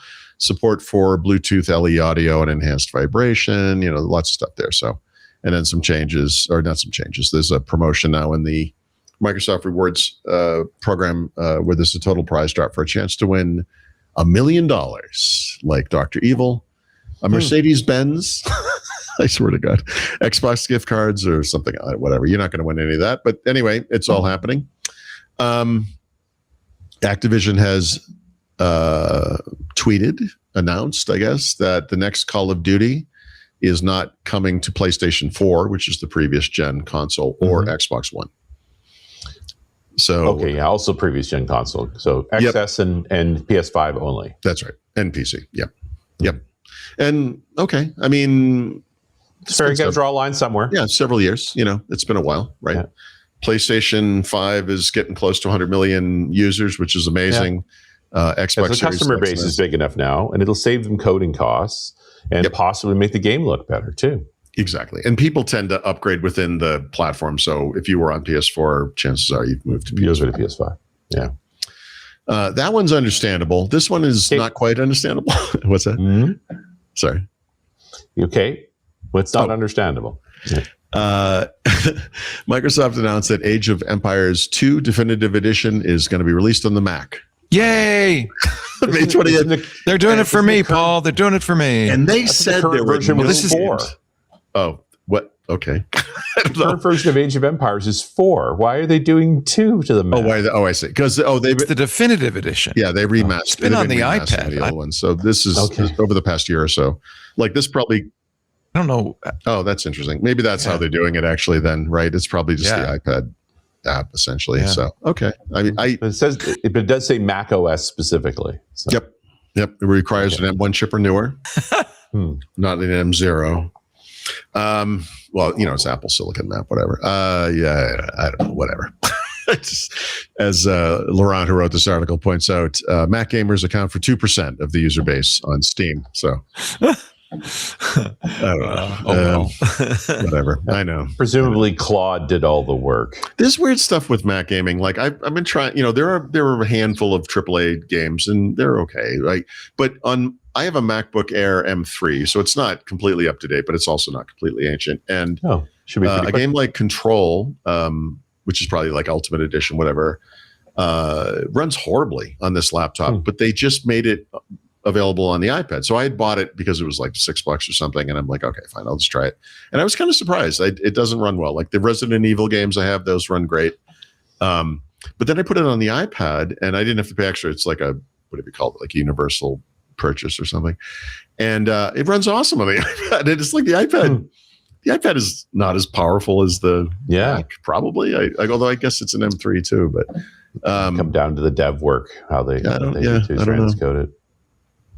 Anyway, and then my favorite news of the week: the Supreme Court has declined to grant Apple's emergency stay of its order in Epic v. Apple, which is the U.S. antitrust case, where Apple won most of this case and then belligerently just didn't comply with the order. 2 executives were found to have lied under oath, and she just imposed all these new restrictions and new whatever. And the thing that's amazing about this is there's been an appeals process, of course, that's going on, and they've lost it every step of the way. They've already been to the Supreme Court, and the Supreme Court threw it back down to the Ninth District. Yep, they said no before. They said no to Google, same thing. Yep. And actually, let me reload. This was fast because Apple appealed yesterday, and the Supreme Court because immediately said they were due to. They had to legally comply otherwise, right? Right. So just as that last ad was playing, I looked at my email and I got an email from Epic, and they were like, "Hey, we have a quote about this now up on Twitter or whatever." So. That was not available at the time. There was really little information about this. I tried to find the Supreme Court anything, like even if it was just like we just declined it, I couldn't find anything. So what they're saying now is great news. The Supreme Court denied Apple's delay tactics. Now we head back to the district court to determine what Apple can charge for only the necessary costs of implementing external purchase links. In other words, what Apple was doing before was they had a 15/30% fee for all in-app purchases, et cetera. And they, because of this ruling and other rulings elsewhere, they imposed this new system where, it would go down to like 27%, but then you would have to pick up the fee structure from whatever third-party payment thing you were using. And the point of it was to make it more expensive to go a third-party route. And what Epic wants, and not just for them, but for everybody, is for this to be lowered, because Apple should be paid if they're incurring a cost, of course. Yes. But they're just they're just sucking in money for doing nothing. And so it's going to be interesting to see how we can figure out like what does this actually cost Apple. I've seen a lot of commentary on this, including from some information that came out in one of these probably this court case business, and he was like, "Oh, we lose something." You bombed. Okay. Deal. He said, "Oh no, this thing is hugely profitable. We don't even. This is like we don't even need these revenues. Like there's nothing about this business that requires this kind of payment. Like it's ridiculous." I mention this not only because it makes me smile, but because Microsoft last week, I think it was, or 2 weeks ago, was talking about how like we still want to do this mobile Xbox Game Store thing, and this happening is what's going to make that possible, right? Because they can't. Apple denied them this, right? They wanted, not this story. I'm sorry. Apple denied them the ability to do Xbox Game Pass Cloud Gaming, which is the game streaming service, because they wanted a per game payment for someone streaming a game that they get through the subscription. And it's like, what? You don't charge that to Netflix for streaming movies. What are you talking about? Yeah. So it's kind of a big deal if you want to see the Xbox stuff. Fun little footnote in this: the judge who spanked Apple. Yeah, I know what you're going to say. She was really angry at them and said, really angry. Basically said, "You lied to me." Yeah. By the way, I think isn't this the same woman who's overseeing the that's Elon where Musk? I'm going with this. Okay, Judge Yvonne Gonzalez Rogers. Yep. She is now equally pissed off. Yep. In the Altman versus Musk case. She's like, I don't want anything to do with big tech after this. Like, no. She's great. You know what? She said, "Look, I'm not going to let you guys talk about AI doomerism in this trial. That's not on the table. That's not the topic." Yeah. Right. She has tight control of her her courtroom, and I think that good on her. She's not taking any guff from big tech. Right. Good for them. Yeah. No, I mean, like these people they're behaving like babies. Treat them like babies. Yeah. It's beautiful. And one of the things we learned in Apple versus Epic and Google versus Epic is that these trials are always bad for the companies involved because of these court discovery and testimony always ends up being embarrassing. Right. The emails and so forth. And the same thing's happening in Altman versus Musk. Yep. It's embarrassing. These people. You don't want this to go to court. It's dirty laundry. Listen, if my experience over 3+ decades covering Microsoft has taught me anything, it's settle. Have some say over your future. Do not allow a judge or a jury or whatever to tell you what you have to do now because you were so belligerent about your 30% fees or whatever. The line I've always used is nobody wins a court case. It's like winning an earthquake. It's not a thing. Here's my line: Discovery's a bitch.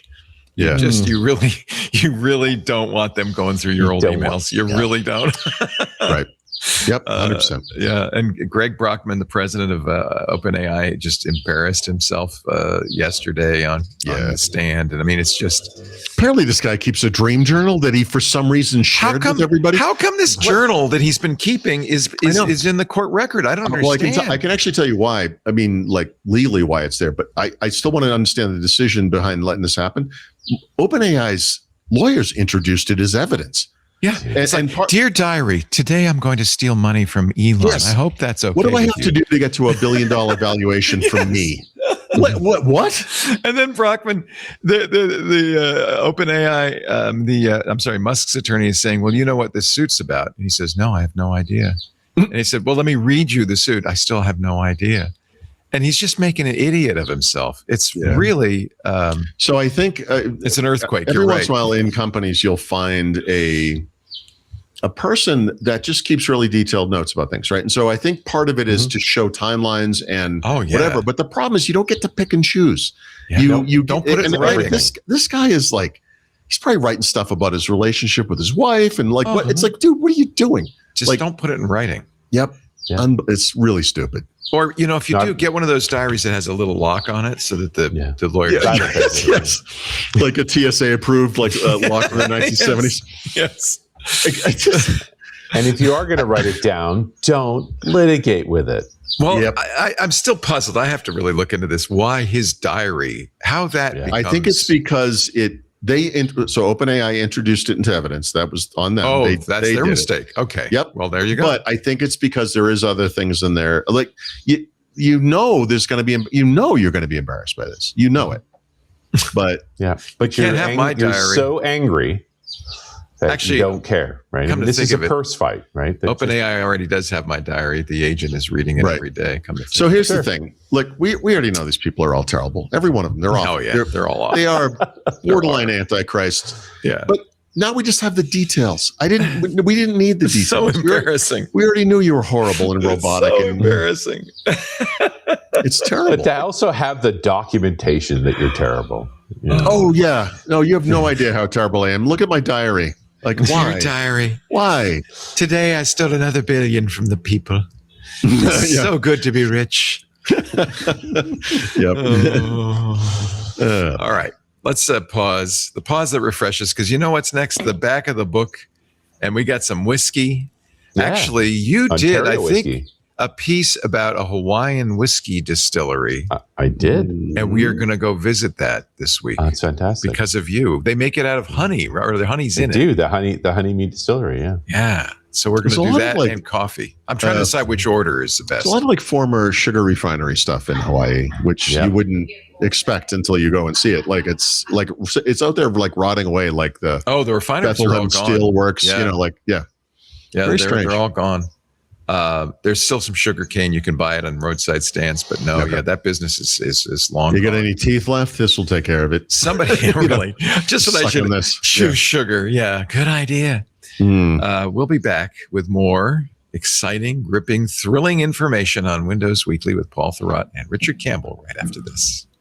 This episode of Windows Weekly is brought to you by, quite literally, brought to you by CashFly. CashFly has kept our content moving for years. Every stream, every download, every on-demand episode. CashFly, quietly, without any fuss, does the heavy lifting behind the scenes. We've been using them for almost 20 years. They've been around for more than 20 years. And by the way, they don't rest on their laurels. They're anything but static. Here are a few things to know if you're evaluating CDN options for your infrastructure. We actually did this, and that's why we chose CashFly. It was a no-brainer. Games download 158% faster than on competing providers. You get sub-second video start times on any device at scale, really important for us. Rock-solid software delivery, even on those crazy, chaotic launch days. Live streaming to millions of concurrent users without breaking a sweat, under 1 second latency. It's amazing. CashFly is always improving. They just added some new features, advanced analytics for deep CDN visibility, either in the portal or your observability stack, edge control for programmatic request and response handling at the edge, and Terraform integration to manage CDN resources as code. So they're so impressive. With more than 75 points of presence across 6 continents, over 5,000 customers, including us, and a 100% uptime SLA. 100%, plus the best 24/7 engineer-to-engineer support. And very important for us at the time, you enjoy flexible billing, no strong-arm contracts. They will work with you to make it work. CashFly is the CDN built for your business. Look how you can get your first month free at cashfly.com/twit. Say it with me. I've been saying this for 20 years now. Bandwidth for Windows Weekly is provided by CashFly at CACHEFLY.com/twit. Thank you, CashFly. Now back to the show. This would be the time that we go to Mr. Paul Thurrott for his tip of the week. It's the back of the book we all look forward to, Paul. This is an amazing coincidence. I got an email recently from Netflix that told me that my subscription price was changing, which was the word they used. Yeah, it's not going down. I just in case that was a mystery. No down and changing. It's not going down. So now I'm paying this company $27 a month for Netflix, right? So here's the thing: if I paid them what I actually technically should be paying them, meaning I have kids who are my kids, but they live in different households now, they're outside of the house, they would charge me $10 a month for each. So I could be paying them $47 a month if I wanted to. Yeah. And I am not doing that. It's like a cable company subscription. Yeah. Yep. So Leo went into the ad there, and I went over and looked at my email, and I swear to God, I got an email from Google Workspace. This is the same thing. Price changes for your upcoming Google Workspace renewal. Yeah, price change. I bet it's not going down. Guess what? It's not going down. And so, look, the notion that we all have too many subscription services, we're paying too much. Most of us don't know. Built into this business model, literally, is the notion that people will pay for a service they never use. Those are the best customers. I am an excellent customer because I do this for a lot of things. Now, some of the stuff that I pay for every month is ostensibly work related, and I've been taking these steps to kind of wean myself off of this stuff. Like, with the NAS, I can use Synology Drive instead of OneDrive or Google Drive or whatever it is. But when I start listing out the sheer number of things that I pay for, I think to myself, A, this number is too big. It's too much money, and there's too many of these things. And B, isn't there some happy medium balance, whatever you want to call this, somewhere? So also just a weird coincidence. I was literally I had written the beginning of this thing, and I got an email, PR email from, it doesn't matter from whom, but from a book publisher. And I get these things sometimes, and I don't even know why I get some of them, but this one was about a book that's coming out late this year that's about convenience and how the price of convenience is actually much higher than we understand. And I was like, you know what? Yeah, send me the book. I'm going to read this. I'm going to review this thing. This is really interesting to me. Now, I've not really looked at the book yet, but that's what this sort of is. And I mentioned this to my wife, and she said, they have a term for this now. And I'm like, I'm not going to like it. Don't tell me the term. And she goes, it's called inconvenience maxing. Nice. And I'm like, I will punch anyone in the face who says that term to me. That is with two X's, by the way. You're gonna have two X's when you do it. No, I'm not doing this. This is up there with my disdain for terms like daily carry, or like, it's like, what were we stupid? Like we have to have so obviously there are influencers out there. You can there's like looks maxing and I guess inconvenience maxing. And this is not about inconvenience for inconvenience sake. It's not about just being inconvenient. But I do think, there should be like a little bit of a bar for certain things, and that maybe some inconvenience is an okay alternative to the hyper convenience of just paying so much money for all these subscription services. So I didn't intend this, but I think this is going to turn into like a series of things. But like I'll just throw out one example, and because I use this in the article, but I'm currently paying for 3 music subscription services because I'm an idiot. And part of it is because 2 of them are tied into other subscriptions where you just kind of get it as part of it or whatever. But one of them is because my wife and one of my kids still use Spotify, so there's that. But if you add this, I'm not going to add it up. It doesn't matter. It's a lot of money. So it's like, is there some? So I'll be out in the world, like I do. Even though I'm almost 60 years old, like I'll go out in the world. I could be in an Uber, a bar, a restaurant, whatever it is. I hear music. I open my phone. I Shazam it, or if I'm on a Pixel, I use the Google, the Google built-in thing, and I find out what the song is. I'm like, cool, and it creates this list of those things. And then every couple of months or whatever, I go through that list and I listen to it for a little while. I'm like, yep, and I'll put it into my playlist, right? Which is super easy because I'm paying every month I have access to all of the world's information. If I added up, like even just the cost of one of these subscriptions. And instead of instantly just getting it for free as part of the thing I'm paying for, I went to some service and paid for the song. Would I pay more or less doing that? Because that's how I discover music, and I would pay less. It would be a little less convenient. Wouldn't happen instantaneously, but I think I'm going to go there. I think I'm doing this. Like, I think my goal is going to be to cull this stuff. So this is going to be something that comes up again.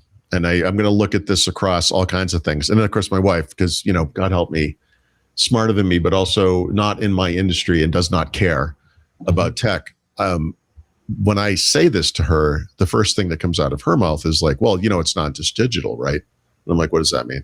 And she goes, well, everyone pays for gym memberships they never use to. And I'm like, please don't, please, dear God, this has to stop somewhere. even in Mexico, which is not a rich country by some measures, right? Or at least the people here don't make a lot of money. It's astonishing how many food delivery services there are here, including some we do not have in the United States, right?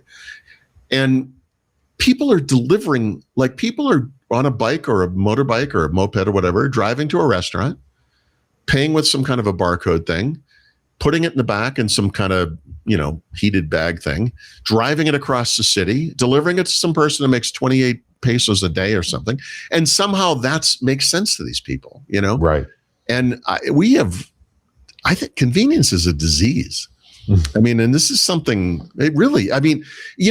so I invented this definition of hipster. A hipster, in my definition, is someone who is nostalgic about something they never experienced, right? This is someone my kid's age who's like, I want an iPod, or I want a record player, I want a cassette player, I want a CD player.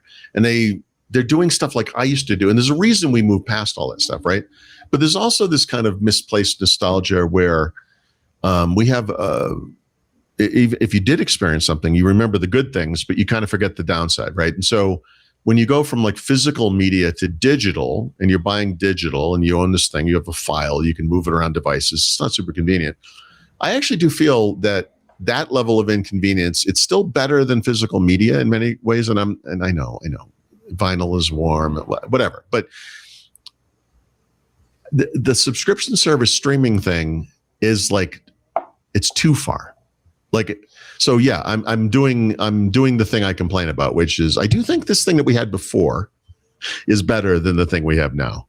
And mostly it's about my soul and my pocketbook, or whatever you want to call it. But anyway, I'm gonna the problem is canceling a gym membership is a nightmare. Yeah. But canceling Netflix is a breeze. And it's even easier than canceling Netflix? Signing up again when you right. So this is I came to this independently, but I see that many people have as well, which is like one strategy for streaming video. And by the way, thank God I don't have a need for like a live TV service. Talk about $100 a month outlay unless you can throw an antenna on your roof or whatever. I would just go like, this month we're going to use Netflix, and then we're going to quit, and maybe this month we're going to use Hulu. Yeah, just queue them up, Use them up, put them down. This is something that I feel very strongly is an excellent idea. I've never done it. Well, we sign up for live sports when curling is on. That's when we have live sports in the house. Right. And as soon as the curling season is over, we shut that account down again. Is it live, though? It feels a little... It is really live. Yeah, okay. It's a snail is alive. No, like we run into this problem on New Year's Eve because we have 10 to 20 people over, depending, and we want to watch the ball drop on TV, and I do not have live TV. So usually my brother-in-law will bring over like his Fire TV stick or something, and we just use it for that night or something. Or maybe the kids will come home over the holidays, and Mark's like, I want to watch basketball on NBA on Christmas Day. I'm like, well, enjoy driving over to your cousin's house because we don't have that here. Sorry, or whatever. And so it's not convenient. But you know what? I'm also not paying YouTube Music $100 a month for a service I never use. So it's okay.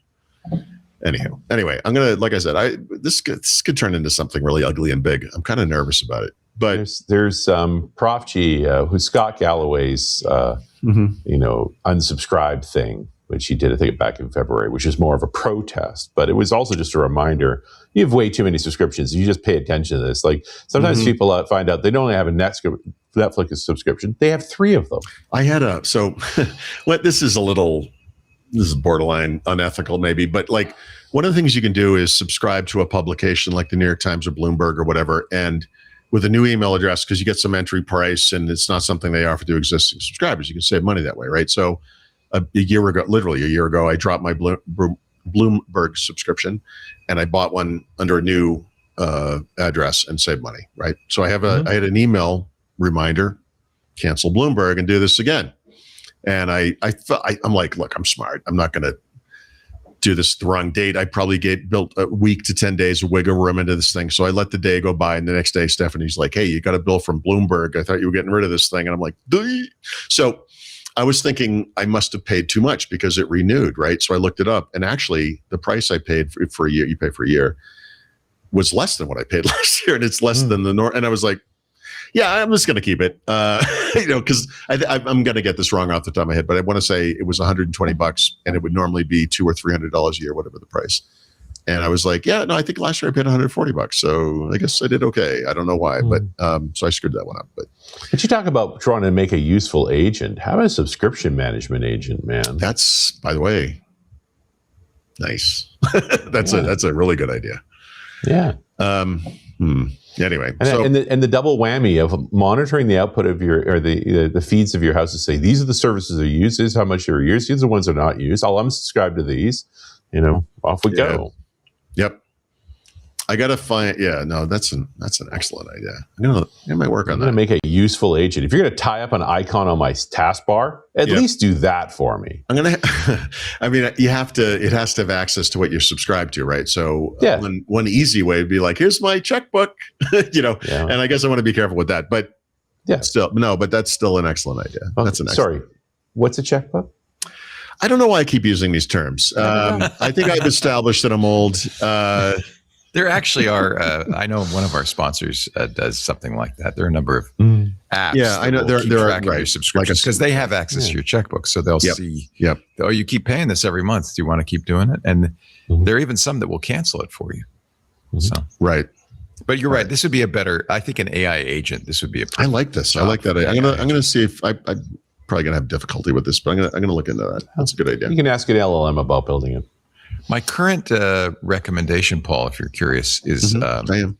There's something from News Research. We've interviewed their founder, Jeffrey Cannell, called Hermes. It's a really good agent model. You can use Anthropic with it, but you'd have to use API keys. But ChatGPT lets you use a subscription with it. And ChatGPT 5.5 with Hermes can do almost anything. Lisa was saying. So Hermes, this is like Hermes finance? Like the Mercury, Mercury, like the winged messenger. No, I mean, but it's like essentially a finance. It's like Claude Code. It's a harness.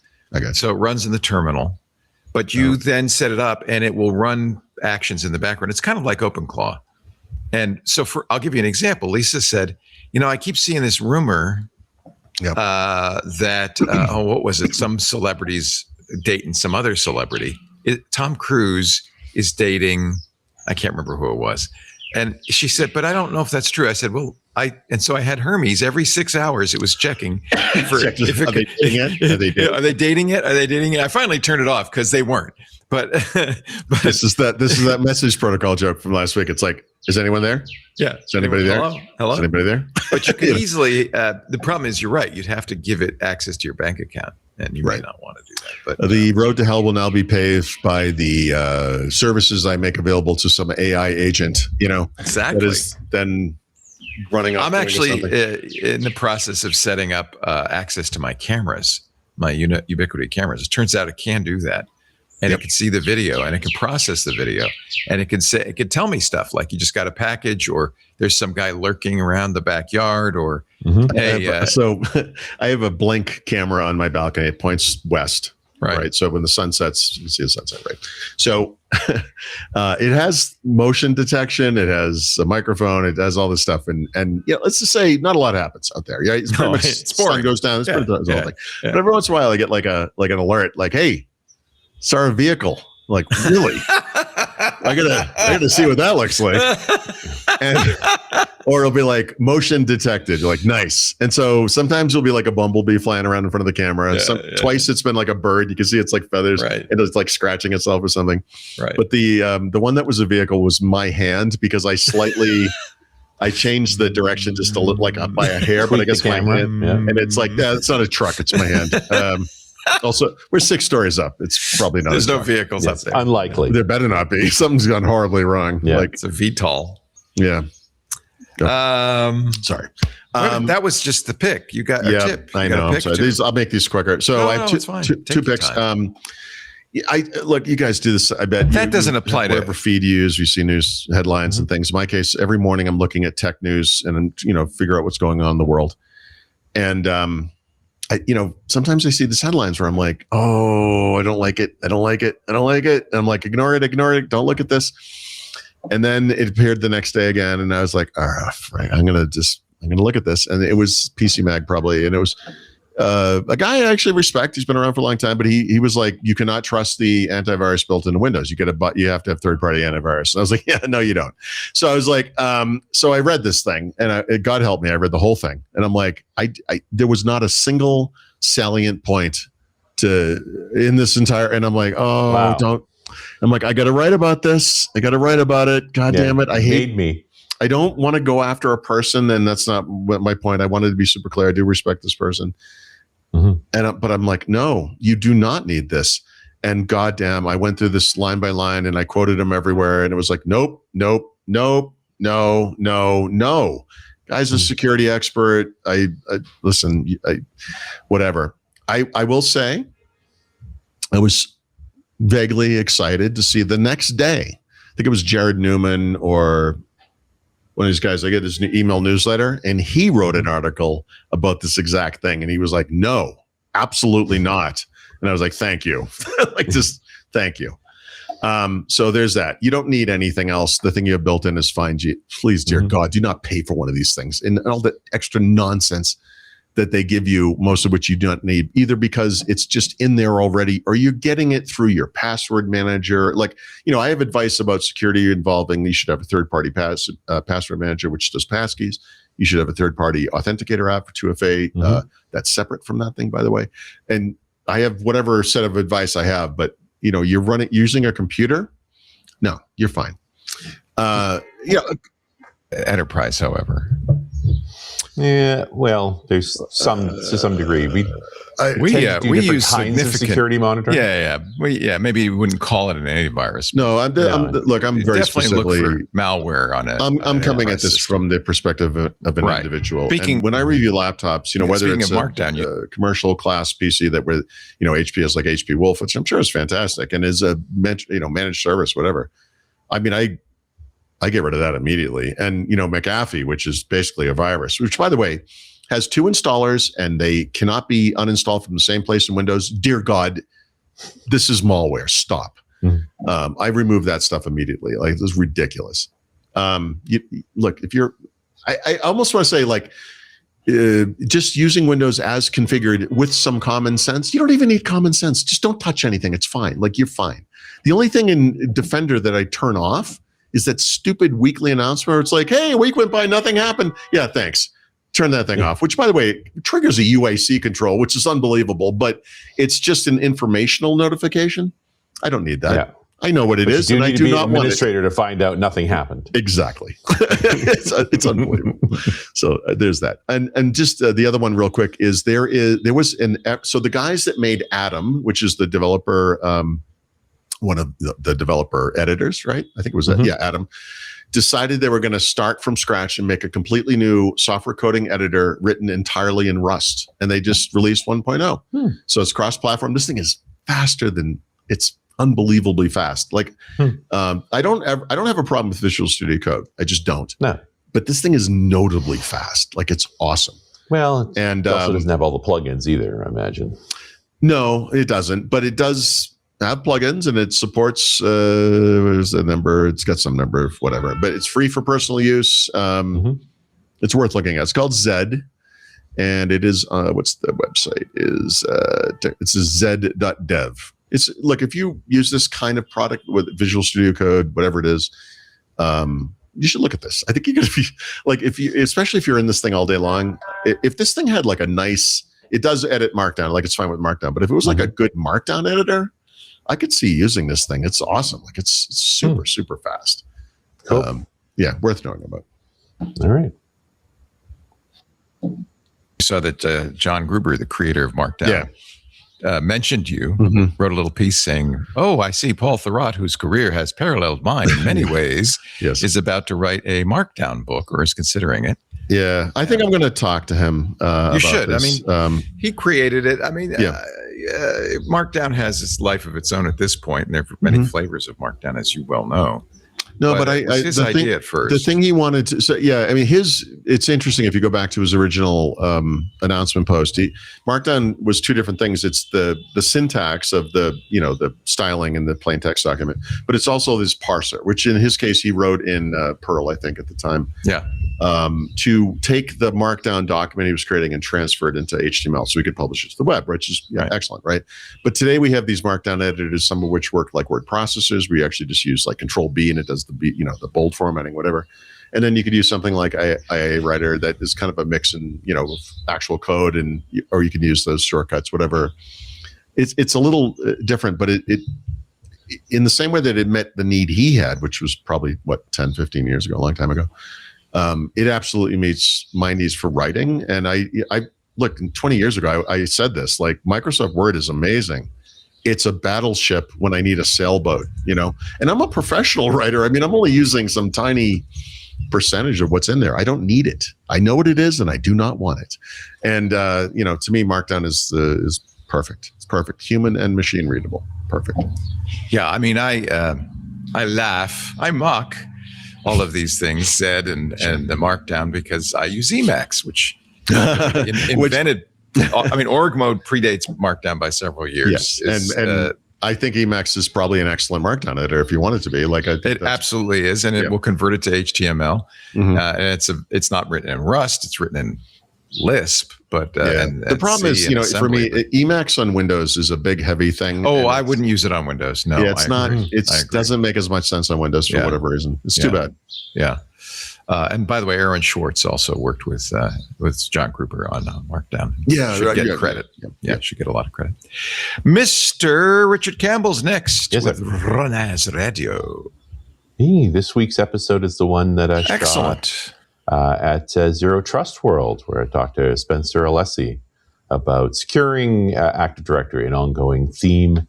And Spencer's a particular approach, and he is the tooling side of the equation. So actually, this is borrowing from Troy Hunt's "you should hack yourself" kind of mindset. They just said, the Active Directory is not particularly exploitable from the outside of the network, but it is a lateral vector.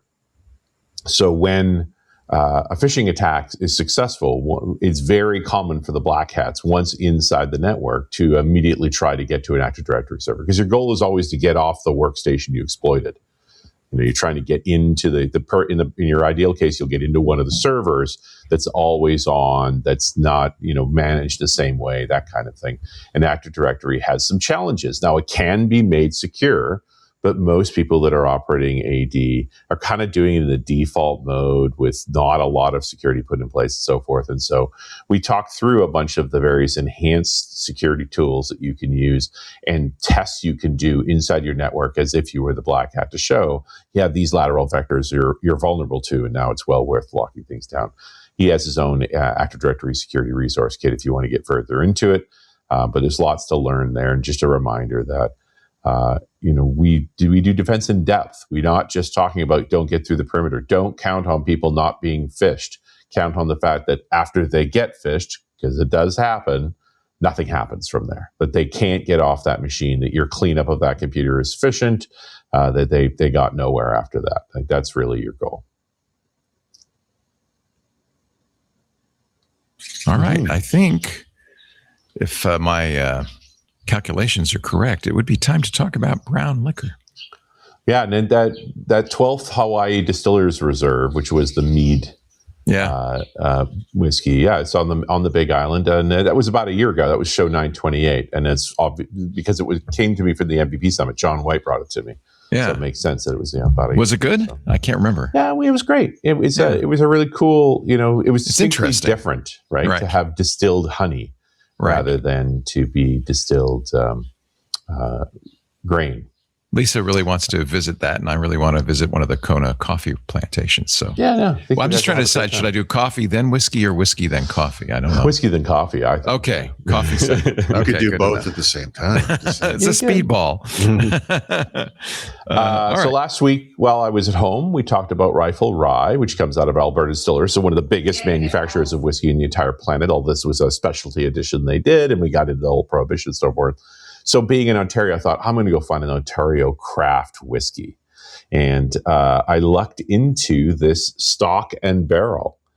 And Stock and Barrel was was the first micro distillery in all of Ontario, actually. And Ontario has not been easy on the micro distilleries. They haven't done the same kind of excise tax breaks and so forth that places like British Columbia and elsewhere in Canada and the US have done. So this is the two Barrys invented this. This is Barry Steen and Barry Bernstein. Barry Steen had a background in logistics. Barry Bernstein in software. So he'd made some money in the software industry, and so they were both fans of whiskey. And back in 2005, they decided to found a company to start figuring out how they could make whiskey. And 2005 is way back there. This is again very much before the craft whiskey movement had taken off. So they were a bit ahead of the curve. They set up another entity that in 2007 they called Premium Bottlers, and that was because they realized how long it was going to take to get into production. They were getting through the licensing process. They wanted to build out this distillery, which would take a few years. And so, but being a bottler is much simpler, where you buy your whiskey from elsewhere, make your own blends, make your own label and bottling, and then sell it. And so that's what they did with Premium Bottlers, was they started to do their own branded whiskey, which they also called Stock and Barrel. The actual distillery that got built in 2009 and into operation, it was called the Stillwater Distillery. And of course, again, challenges of building whiskey is it's easy to do the distillation and so forth, but then you got to lay up those barrels and store them for a while to let them age. So in addition to starting to lay up whiskey, they also start to produce a vodka. So they get some income going. Plus they have these blends they're doing through Premium Bottlers. And it's not until 2013, so a good 8 years after they first started going, that they made their first single malt. And they actually did a 2-row barley single malt that they sold through here in Ontario, liquor distribution is fairly strictly controlled. So the LCBO, or the Liquor Control Board of Ontario, is in charge of all alcohol. So the government controls alcohol distribution in this province, and they're quite powerful. They're also the reason that there's exactly no bourbon in Ontario at this particular moment. It's all in storage. And then when I go down to the local bar here and want to get an old fashioned, it's going to be made with Canadian whiskey. It's after they're in operation that Ontario finally gets a small distillery program in 2017. So the county came to it late. And it's not excise tax breaks. It's actually cash grants for small producers.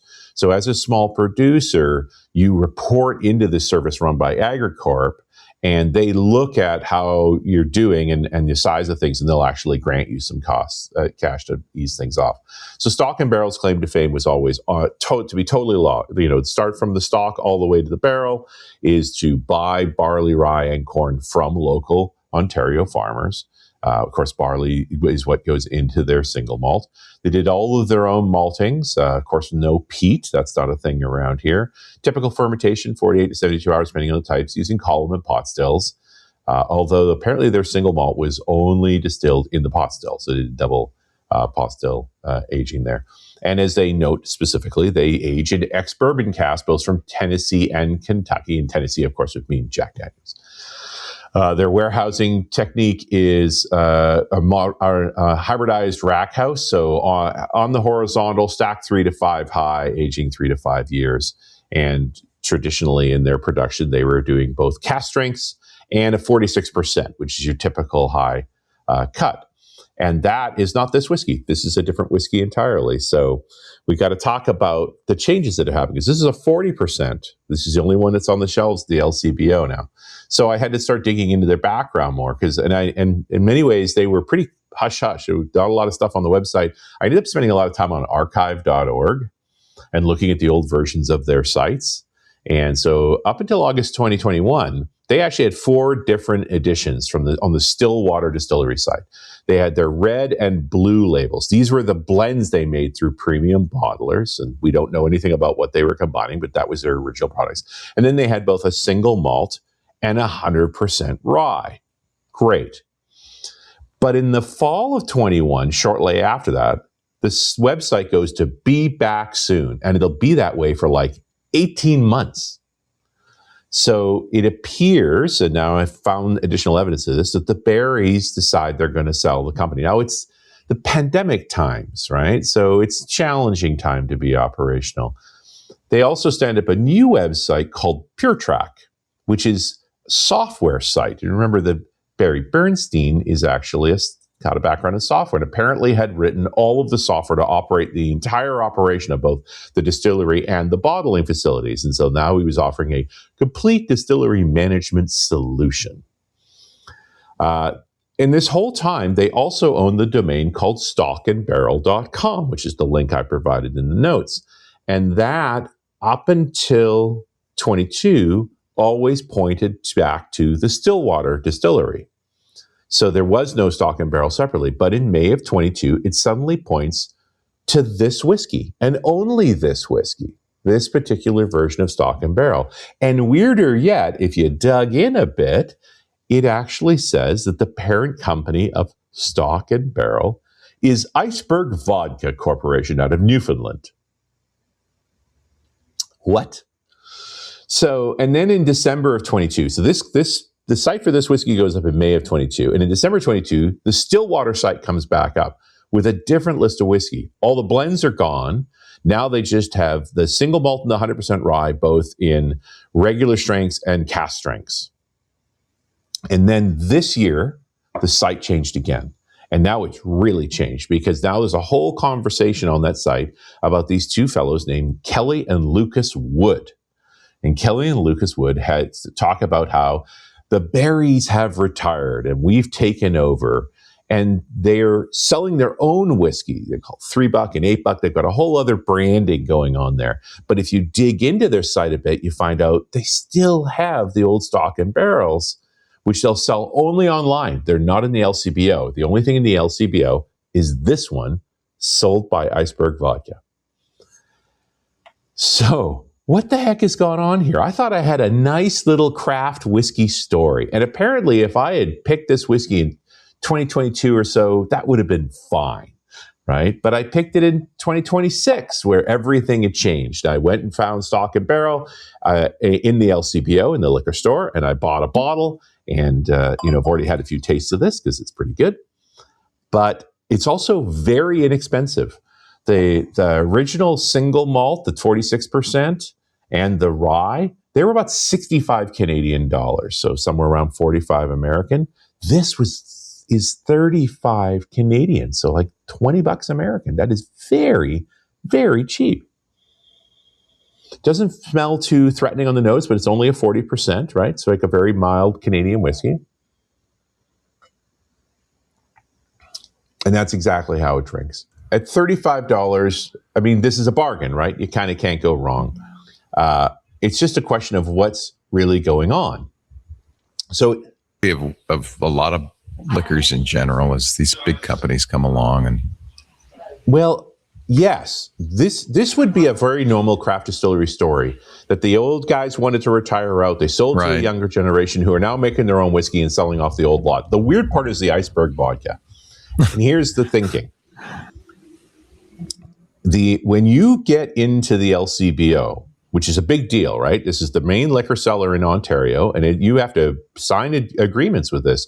You're under contract to produce a certain quantity of whiskey, right? Again, Ontario is fairly hostile to craft distillers. Today, there's more room for you to sell online and so forth. But to be in the LCBO, you have to produce minimum quantities of things. So I think when these guys wanted to sell in the early 2020s and they got these two guys on board who wanted to buy it, they realized they did not want the LCBO requirement. It was too much baggage. It was too costly to them. And so they turned to a very large experienced producer, because Iceberg Vodka has been around since the 90s, and said, hey, this has got position in the LCBO. Do you want to finish out the contract, maybe make some money? And since Premium Bottlers does contract production, I suspect they just made an inexpensive version of their whiskey produced by Premium Bottlers, sold through Iceberg to fulfill the LCBO contract, and got it away from the new owners. Not that they've talked about any of that. It's all sort of hush-hush and probably under NDA. And this is the sad part, and what I should have done if I was really going to finish the research, is go hunt down a bottle of their single malt, which I may not be able to do. They may be all gone. Because this is a very inexpensive, basic whiskey. There's nothing wrong with it. It's just nothing special about it either. And at $35 Canadian, That's a bargain. Like, don't worry about it. You're drinking local whiskey, right? Presumably, they're not lying on their bottle that this is locally made, which premium bottles could do it, that it's made from local grain, totally reasonable. Just a low price point, probably a column distilled whiskey that's likely to fulfill an LCBO contract. And when that contract's done, maybe they'll continue production, maybe they don't. Well, there's no way to know. All of this has largely gone down in just the past couple of years, so it's probably got a ways to go. But it's just one of those wacky stories that I spent several hours on trying to untangle. And a bunch of this is speculation on my part, but I think I probably got it right. Yeah.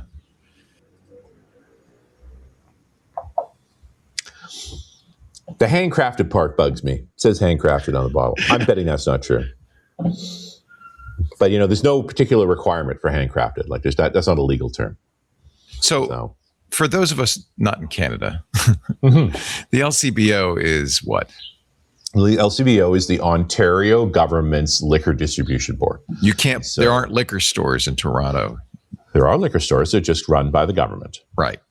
Yes, they're not independent. Like God in Pennsylvania intended. There you go. So it's a big, I imagine, bureaucratic nightmare then to get into the LCBO. It's a fairly hefty job to do that. And like I said, there's legal minimal or crush requirements because there's a bunch of stores. You have to be able to stock those stores. Okay. And so that's not good. That means you don't go to an LCBO and buy some small batch. You can't get something really, really good there. Is that right? Well, really rare anyway. Now, since the Craft Distillers Act came in 2017, those craft distillers that don't have to be in the LCBO to sell, they can sell directly on their websites. So there is a way for a small distiller to do that. Okay.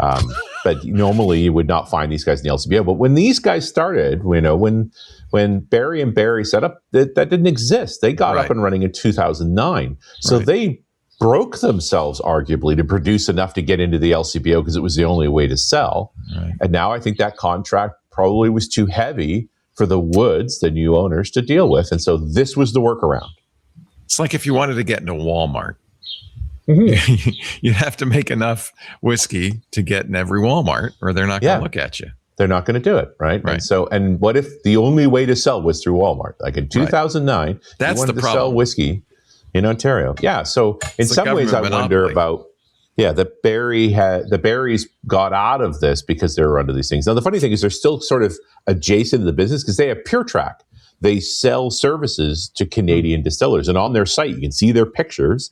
And they're still talking about, we used to be in the distilling business and we can help you be better with yours. We figured out how to get around these government. This is socialism at work, ladies and gentlemen. And this is exactly why we're glad we are not Canadian. I don't think any of that is true. Where do I start? We're just like you. Yeah, we're just like you, just no guns and a health plan, right? Like This is apropos of nothing, but I just saw the word Pennsylvania written in the Discord, and I have to tell you this story, which you will love, which is nobody here knows anything about Pennsylvania or anything is whatever. So everyone, it's always like, so where are you? It's like, we're near New York, So we don't. So my wife gets her fingernails done every so often here, right? It costs like 2 cents or something. And the woman says, where are you from? And she says, Pennsylvania. And she goes, so you must have a lot of vampires there. She's like, no, not so much. Oh, that's amazing. There's a lot to like Transylvania, only different. Yeah. If you think about it, they're the two Vanias, or whatever of the world. Sylvanias, they're both the woods. Sylvanias, yeah. Mr. Vampires. Paul Thurrott, he is at thurrott.com. It's where you'll find all of his good stuff. And of course, even more good stuff if you're a premium member. In fact, one of the good things you get as a premium member is copies of all of his books. Windows Everywhere, the Field Guide to Windows 11, the new de-enshittify Windows, all of that also available at leanpub.com. That's where his books are published. And maybe soon a markdown book as well. It will be short. I can tell you that if it happens. It'll have lots of asterisks and underscores. Yes, there'll be a lot of ampersands. It's nice. Richard Campbell does Run As Radio and .NET Rocks, two great podcasts on one great site, runasradio.com. com. Together, they are the dynamic duo of Windows journalism. They join us every Wednesday, 11 a.m. Pacific, 2 p.m. Eastern, 8 a.m. Hawaii time, as I have learned. Nice. There you go. Which is also, I think, like a breakfast Mai Tai. Yeah, I leapt out of bed just to do this show. Did you? You're having more of my experience now, Leo, right? Like being down at the farm in New Zealand and doing the show at 6 a.m. I don't think I've ever leapt out of bed. You do if it's 7:30 and you got a show at 8. I think you do. We will be back next Wednesday. I will be back home. Paul will be in Mexico. Where will you be, Richard? I will be in Antwerp, Belgium. I don't know how he keeps track. I don't know how he does it. You can find the show online. I mentioned the live times because you can actually watch it live if you're in the member of the Great Club Twit, which I think we really ought to thank the Club Twit members for making this show possible. It's their support of independent podcasting like this that makes such a difference to us. We really appreciate your membership. If you're not a member, Club Twit is at twit.tv/clubtwit. And you get also access to the Discord. That's where you can watch in the club. After the fact, I should mention, you can also watch live. Everybody can on YouTube, Twitch, X.com, Facebook, LinkedIn, and Kick. We stream on all those platforms to make it easy to watch live. But after the fact, you can get on-demand versions of the show at twit.tv/dubdub. You can also watch it on YouTube. There's a video on YouTube from every show. And, of course, the whiskey segments have their own YouTube playlist, which you can easily get to by going to somethingweirdfrommycloset.com. And it's a podcast, so you can get it in your favorite podcast client, audio or video. Subscribe to Windows Weekly. You'll get it automatically. You won't have to think about it. Make sure you have a copy every week for your enjoyment. If you want to talk about the shows and you're not in the club, we do have, of course, forums, the best place to comment on any show at twit.community. All Twit listeners are more than welcome to join. We'd love to have you. There's also a Mastodon instance just for Twit listeners, twit.social. So twit.social for Mastodon, twit.community for our discourse forums. I don't mention them enough, and they're really a great place to hang out. Club members also get to comment on the shows in the Club Twit Discord. All right, that's enough. As I mentioned, Troy Hunt is coming up in Intelligent Machines in just a little bit if you're watching live. We're going to talk about Have I Been Pwned and his new AI agent, which he calls Bruce. After the shark? Yeah, I guess. It's funny, when we were swimming for the manta rays, there are sharks in the harbor here. I was hoping to God that was like a callback. Quite a few sharks. Yeah. But they said, don't yell shark if you see a shark. We don't want to scare anybody. Just say, Bruce. Is that from Finding Nemo? Where is that? I think that must be. Oh, that. Well, no, Bruce was the name of the shark in Jaws. Jaws. Oh, okay. That was a mechanical shark. Yeah, I mean, not in the movie, but behind the scenes. The mechanical shark. Yeah. Hey, Bruce. Yeah, all right. Bruce is also a sort of classic Australian hick name, right? It was a Monty Python sketch where they were all drinking fine Australian wine, and they were all named Bruce. That's great.